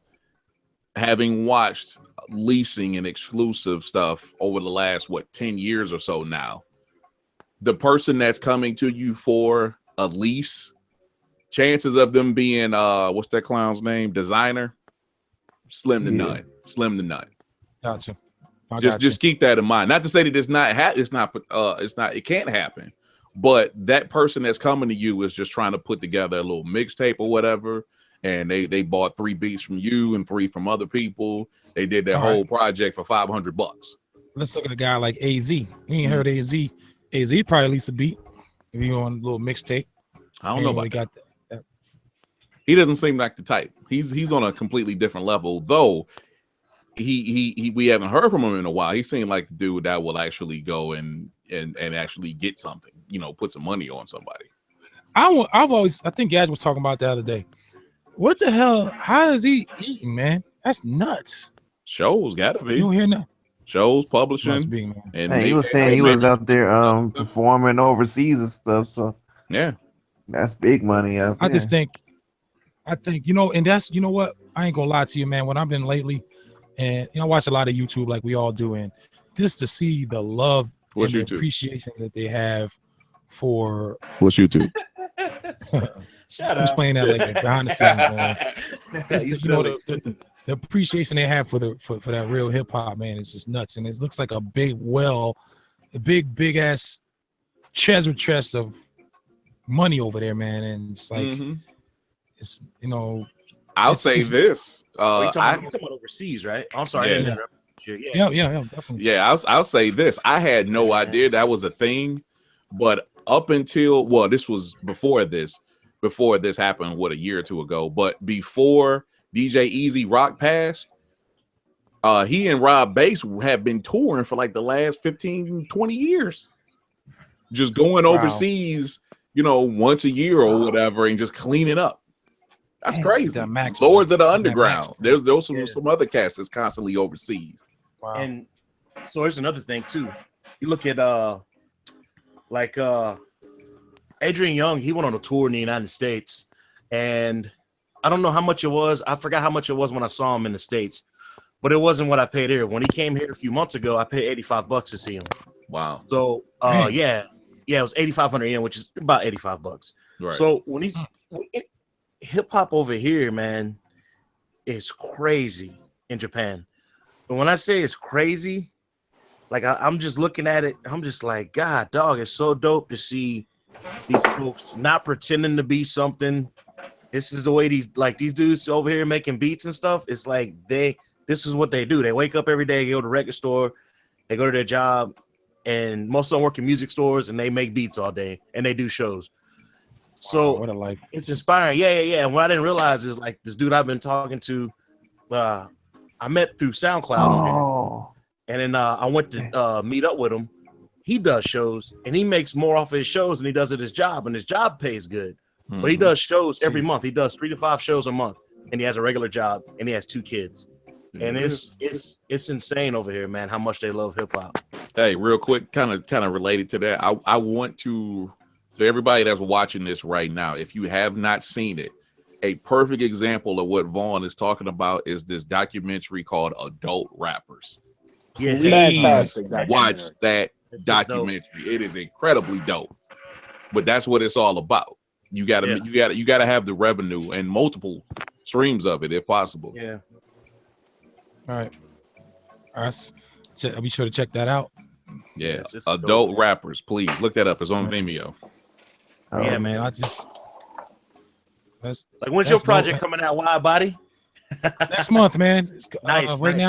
Now the title is called The Wide Body Experience. It's going to be a collective of old beats and new beats, man. From my time at CMA, my short time at CMA. Also, I'm going to have a couple with some vocals on it. And I'm just going to make it an experience. I'm really going to take somebody on. I'm really going to try to take you on a ride, man, around. So I like that.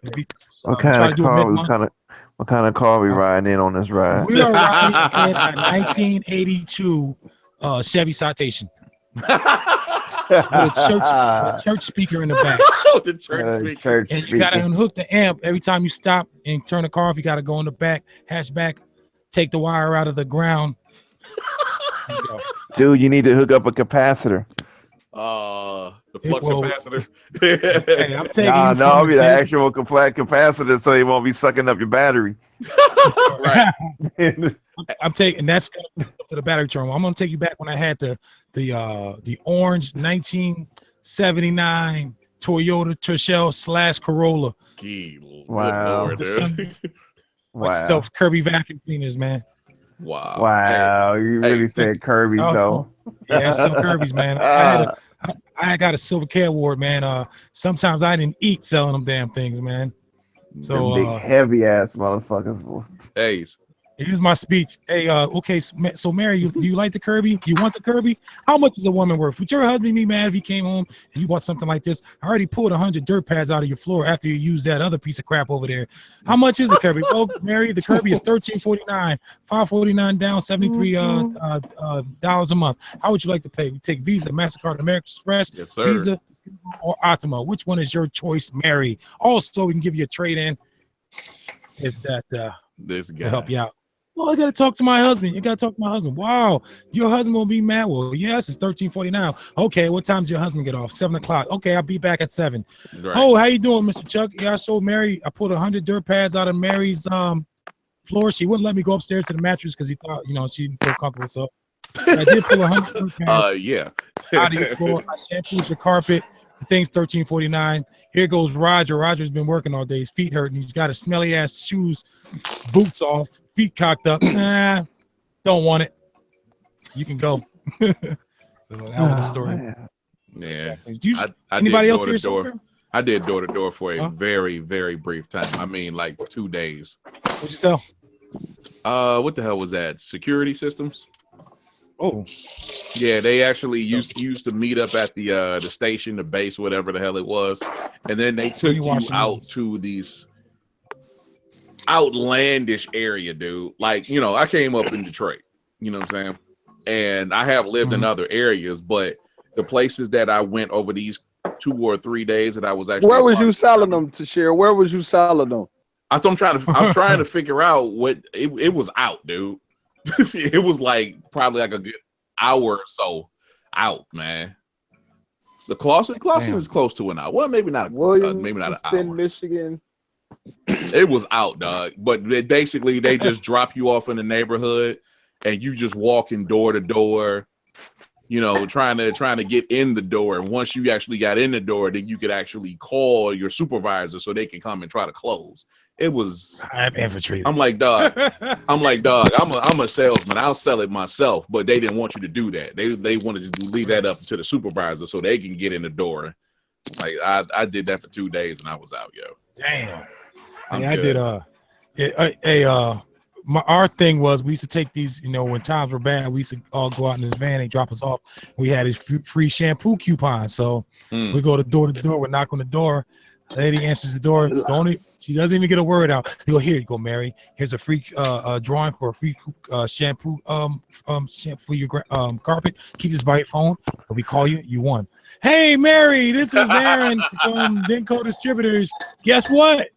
You want a free carpet shampoo? Where I'm gonna be coming out there, and all you got to do is just take a look at a new product that we're trying to sell, and tell us what you think. As I was just about to ask, what was the upsell there? Yeah, upsells of 13, you know, like, and then we bring like a Ginsu knives, fruit baskets, and they used to just take the damn Ginsu knives. I got tired of handing them things out. Like, you ain't getting shit. Man, yeah, I did that shit too. I remember all the shit I used to hustle. God. Before the instance shit, before that, we used to go to Safeway. Well, I don't know if y'all got Safeways out there. Oh, I heard Safeway. Not out here. Oh, fuck, he caught that.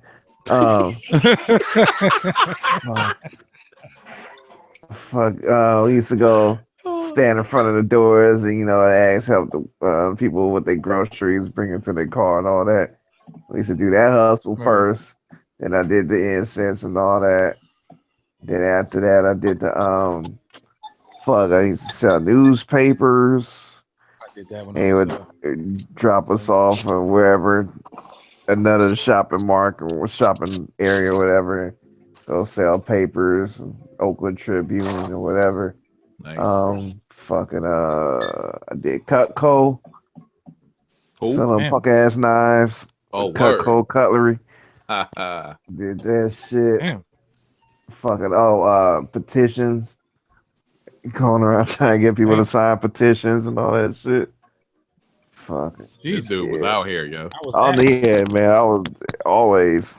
Word up. You know what I'm saying? I was the only child, but I damn sure had to get for mine. I wasn't handed shit. Everything I got, I had to hustle for.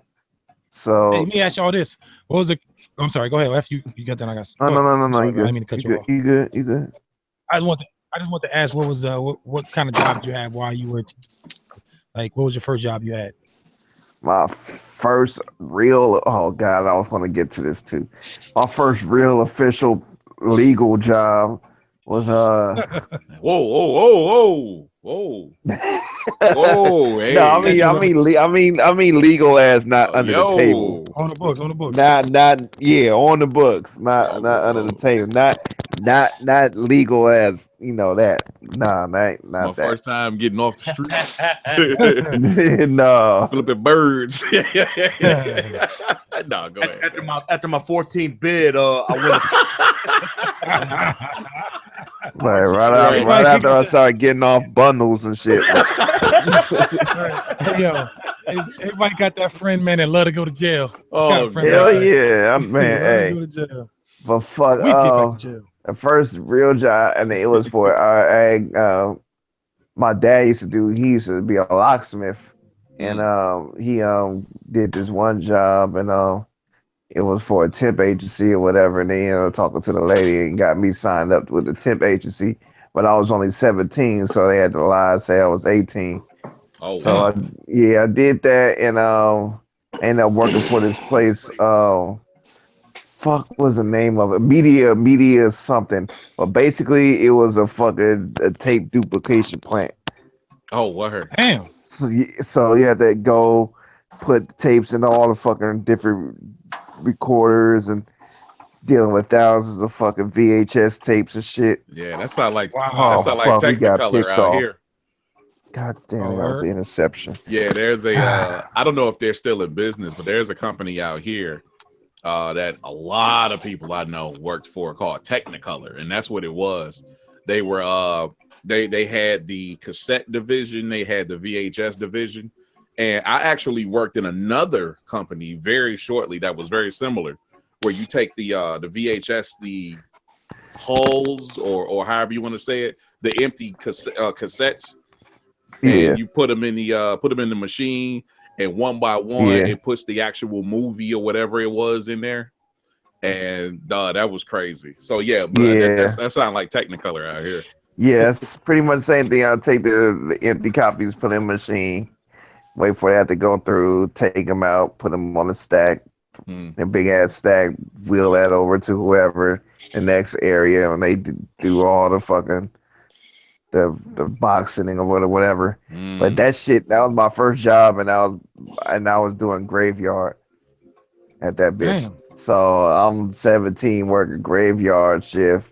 Fucking get off work because no one was driving me. This is far away. I couldn't drive. I had to hop on the bus, one of them late night buses that only run like every fucking 2 hours or some shit to get there.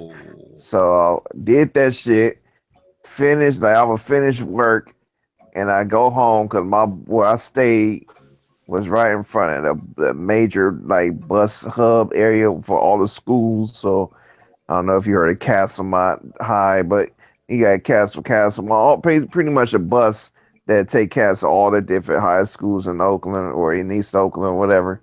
So I'll see everybody I know, my partners or whatever, be over here talking shit and everything. And I'm over here fucking getting off work while y'all motherfuckers getting up to go to school and shit. But yeah, man, that shit was crazy. And I remember the day I quit, I had fucking actually. Yeah, I did quit that day. That was the first time I ever walked off on a job, and every other job I just straight up regularly gave my 2 weeks. But this motherfucker, I remember it was a late day, and I went out we was on our lunch break, and everyone go out to like the front or whatever, and go chill in front and go find a little Roach Coach or whatever to get something. And I went and fucking. Yeah, that's West Coast. Oh, Roach Coach. Yeah, bro. Yeah. Yeah, I ain't got them out there. Well, I was in the Army. When I was in Fort Sill, we had Roach Coaches, but we got trucks like that, but it ain't like it is in the West Coast. Buddy. Roach Coach was the shit in the Air Force, man. Well, fucking I remember I went and got like a fucking muffin and some milk or some shit and ate that, and I fell asleep. And none of these bastards fucking woke me up when it was time to go back. And they kind of locked the door on you if you fucking out there sleeping. Yeah. So I was like, I couldn't get in. One fucking answering. Oh, hey, man, fuck this shit. I'm out, man. Fucking, I had to go to the bus stop and wait for that shit to come through and wait for that bus to come. Fucking like 3:30 in the morning. Walking in a super fucked up part of fucking Oakland and shit. And this is like, it was fucked up over there. So, man, I had to call my dad at a certain point. His car wasn't working. Like, he had a blown head gasket. So, he driving his old fucked up ass. And it was smoking all over the fucking place trying to fucking get me back. So, I was like, man, fuck that job. Last time I ever worked at that place.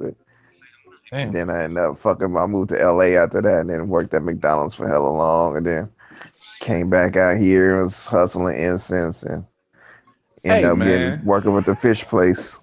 What's up? Hey, man, I want to bring this up real quick. There's a dude, I can't find the article at the moment, but there's a dude that's retiring from McDonald's this year that is in his 60s or 70s, and he's been working there since he was 16. Damn. No offense to that man or anyone else, but how pathetic is that life, dude?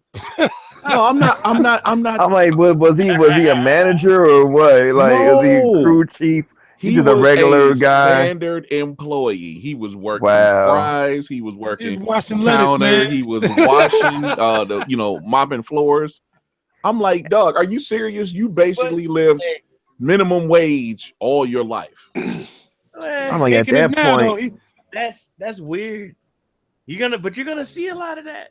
There's gonna be a Yo, lot more word of up. that. From McDonald's, though. I've heard that from plants. I've heard that from yeah, Fortune but 500 companies, even retail companies. But that's McDonald's, dog. yeah, yeah. I can tell you I this. mean, and at a certain point, I'm like, if you ain't fucking become no damn crew chief, at least in this motherfucker, at a certain point, it's time to give it up, though. Like, I mean, you Now you doing, still and like, watching you Lettuce. doing all that shit, There's and a you ain't store. even crew chief. There's a store in my hometown that I was always telling my mom, like, man, I wouldn't have minded if I'd stayed in my hometown and worked at that store as a baker, because it's just so dope, the atmosphere. I'm from a small town, so I don't know where that dude's from that's retiring.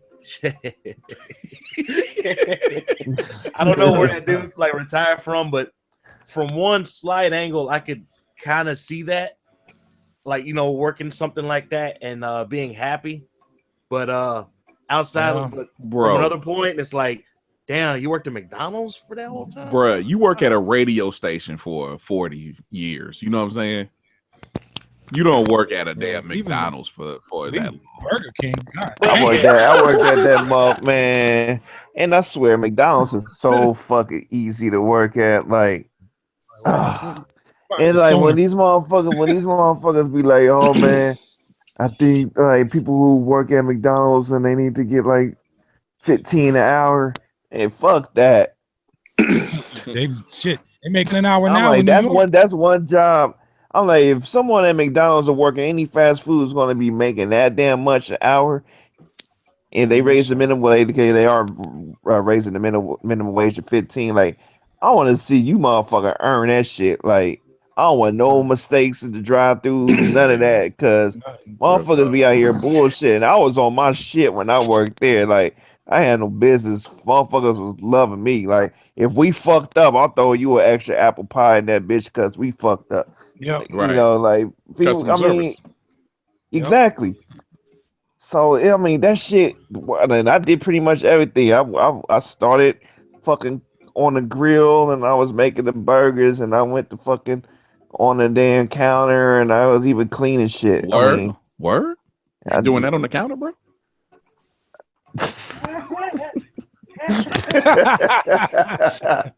Hey, yo. Damn you, man. Damn you. I don't even know what to say no more. I'm kind of deflated. Just stop this whole momentum. hey, y'all ever, watch, The Last Dragon with Bruce Lee was. So my best friend, Pot, big shout out to Pot out there. He's like this, he learned Kung Fu at a young age. He used to walk around with the gis on and all that stuff. So he was the first dude, brother, in the hood to ever get a job at a Chinese restaurant. Word. That's what's up. Big shout out to Yum Yums. He worked at. Yo, I say only you would be the first black man I ever heard of worked at a Chinese restaurant. The Chinese brats don't like nobody worked there. Yeah. Hey, you know what? I got work over here. I got one better for you. I was probably the first black dude that worked at a liquor store owned by Arabs. Oh, word. Wow, that's I'm gonna send y'all this video that. Are we showing up on Sunday night fucking football? You see that shit right here. That's what I'm talking about. Charmaine in the building. What happened? Raiders. Shit. What was that? No. That's CEO right there. What's she yelling at? What happened? What happened? TV.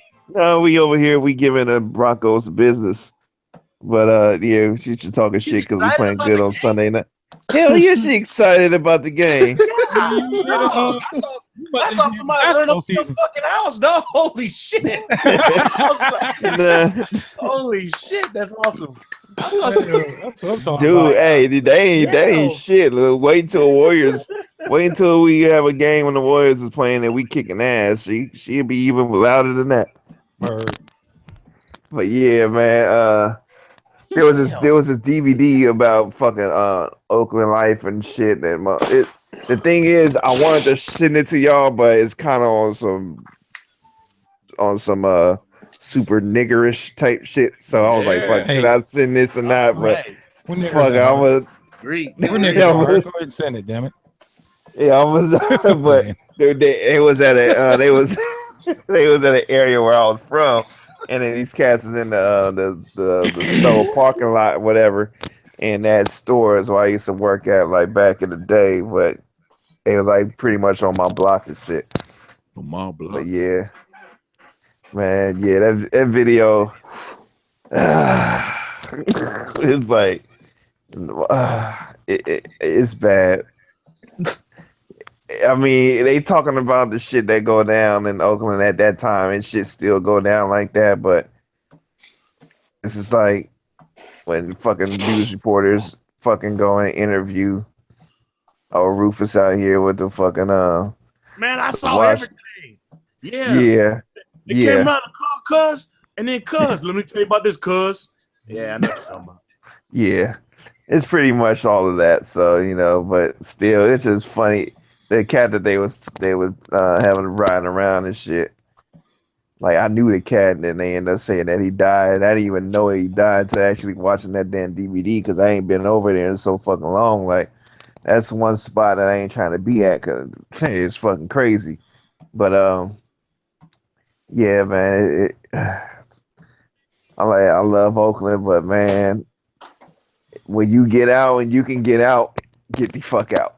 just like any hood USA, it's just like that.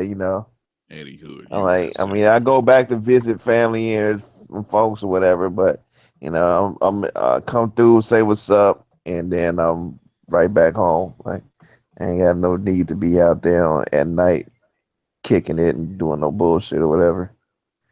But yeah, I put it in the Facebook shit later on if y'all want to see it or whatever.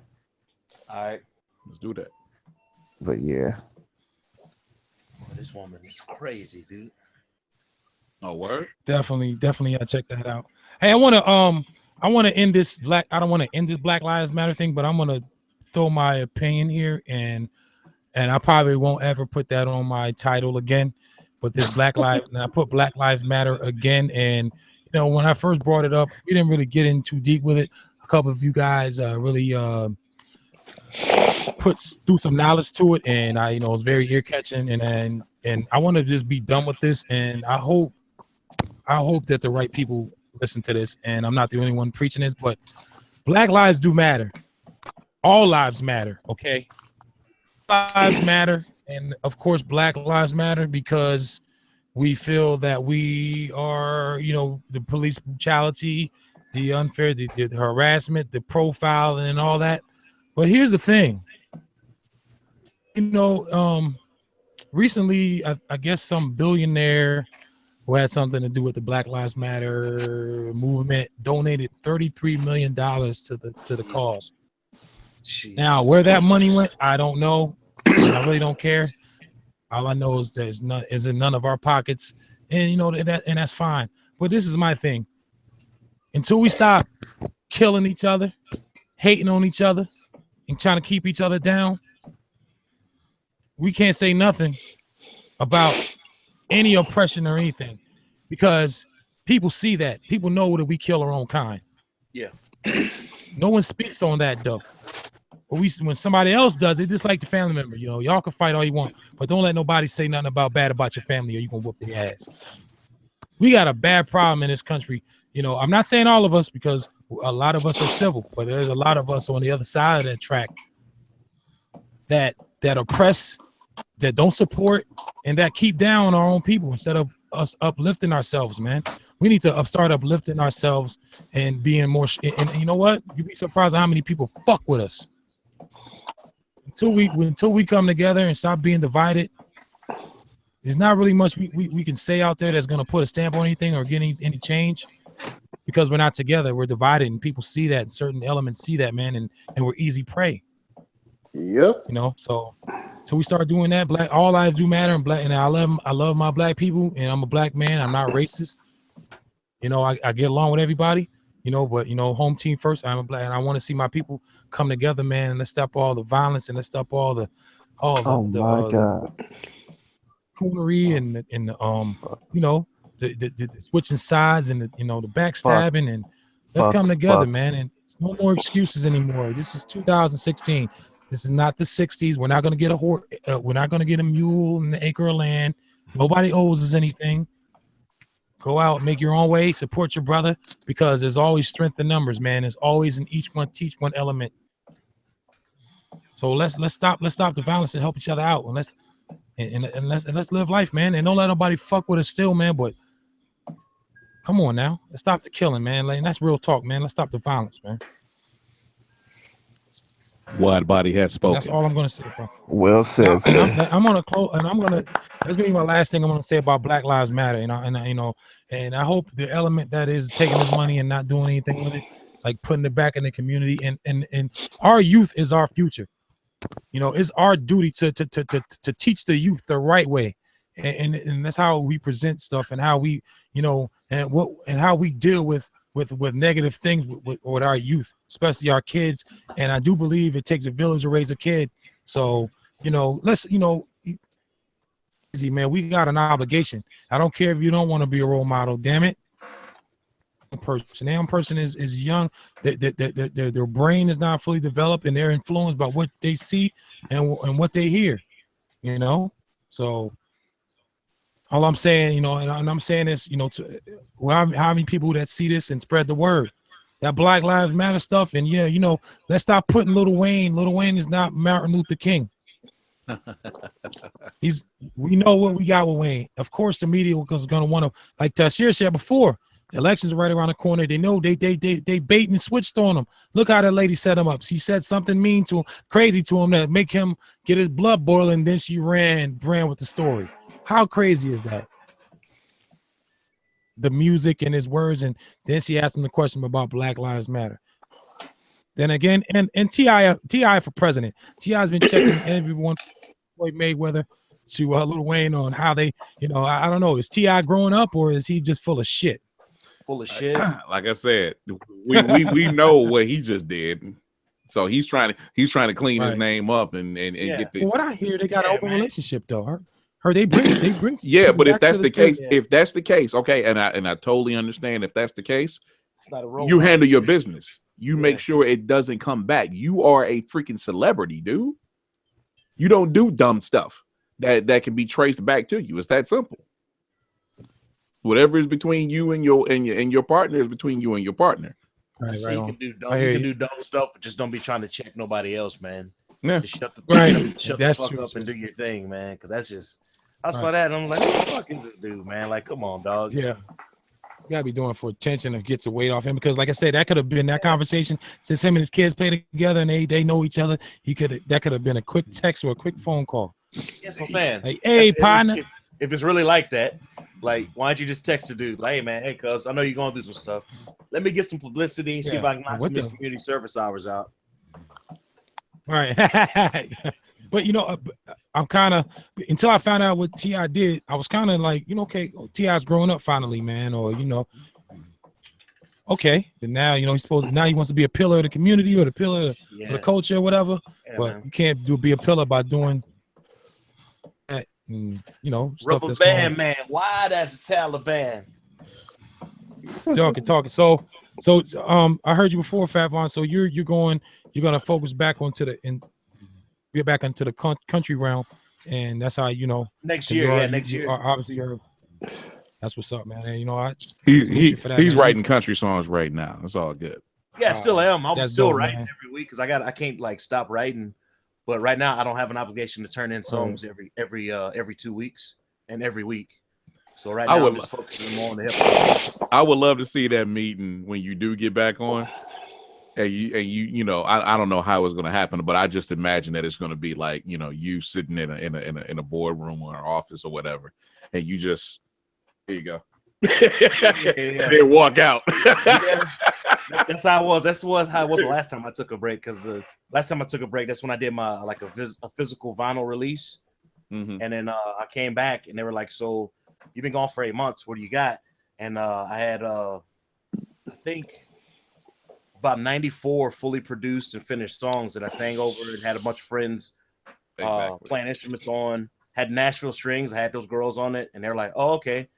And then they say, so I gave them the songs, and got my obligations back, signed the paperwork, and started submitting songs to them again. But Fat Von Free, ladies and gentlemen, the great. he's silly. All right, that's gonna be a wrap. That's gonna be a wrap. Talk That Stuff 124 is in the book. That's gonna be a wrap. Does anybody remember those chips called Rap Snacks in the hood? They're still here. I saw them at the store yesterday. Wow, man, those were good. When I drink 40 ounces, man, the St. Ives, man. I drink a couple St. Ives. Damn, you just going all the way hood. Bro. Yo, that was like. Did you get some Mad Dog while you were there? Bro, drink a White Owl, Black and Mild or something. Banana Black and Mild, man.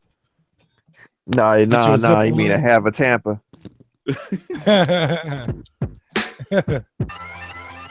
All right. Ooh, what is that? Little Ableton action. I'm just experimenting. That's a first down right there, though. But okay.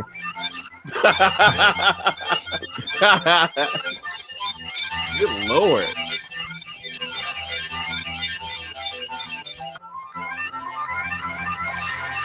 All right.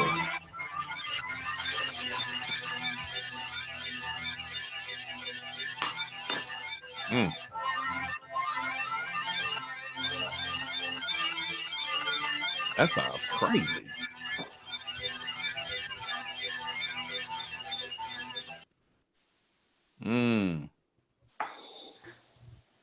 Uh-oh. What happened? You okay over there, white buddy? Sorry. Okay, all right, here we go. My bad.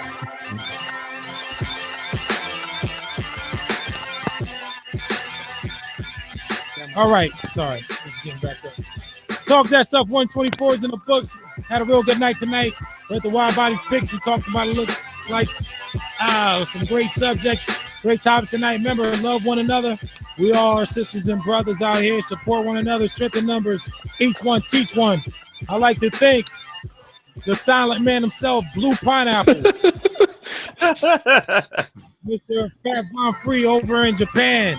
You caught my day at the show. Mr. Jamaica man himself. Timmy Jobs, RTO Beats. Reach out to Oakland Raiders as well. Mr. CMA himself. That's here Hussein. Get that security system and get it now. Like to see next week our special guest will be the new elected vice president of operations for Chick-fil-A. Daniel Mayhem Turner. Nice. Until then, hold on. What's going on, Dixie? I was waiting for Davenport, but we got Dixie. Yeah, I know, right? All right, ladies and gentlemen, I'd like to thank Dixie Freely for coming through. Blue Pineapples, Fat Von Free, RTO Beats, Tashir Rashay, and I'll be DJ Wild Body.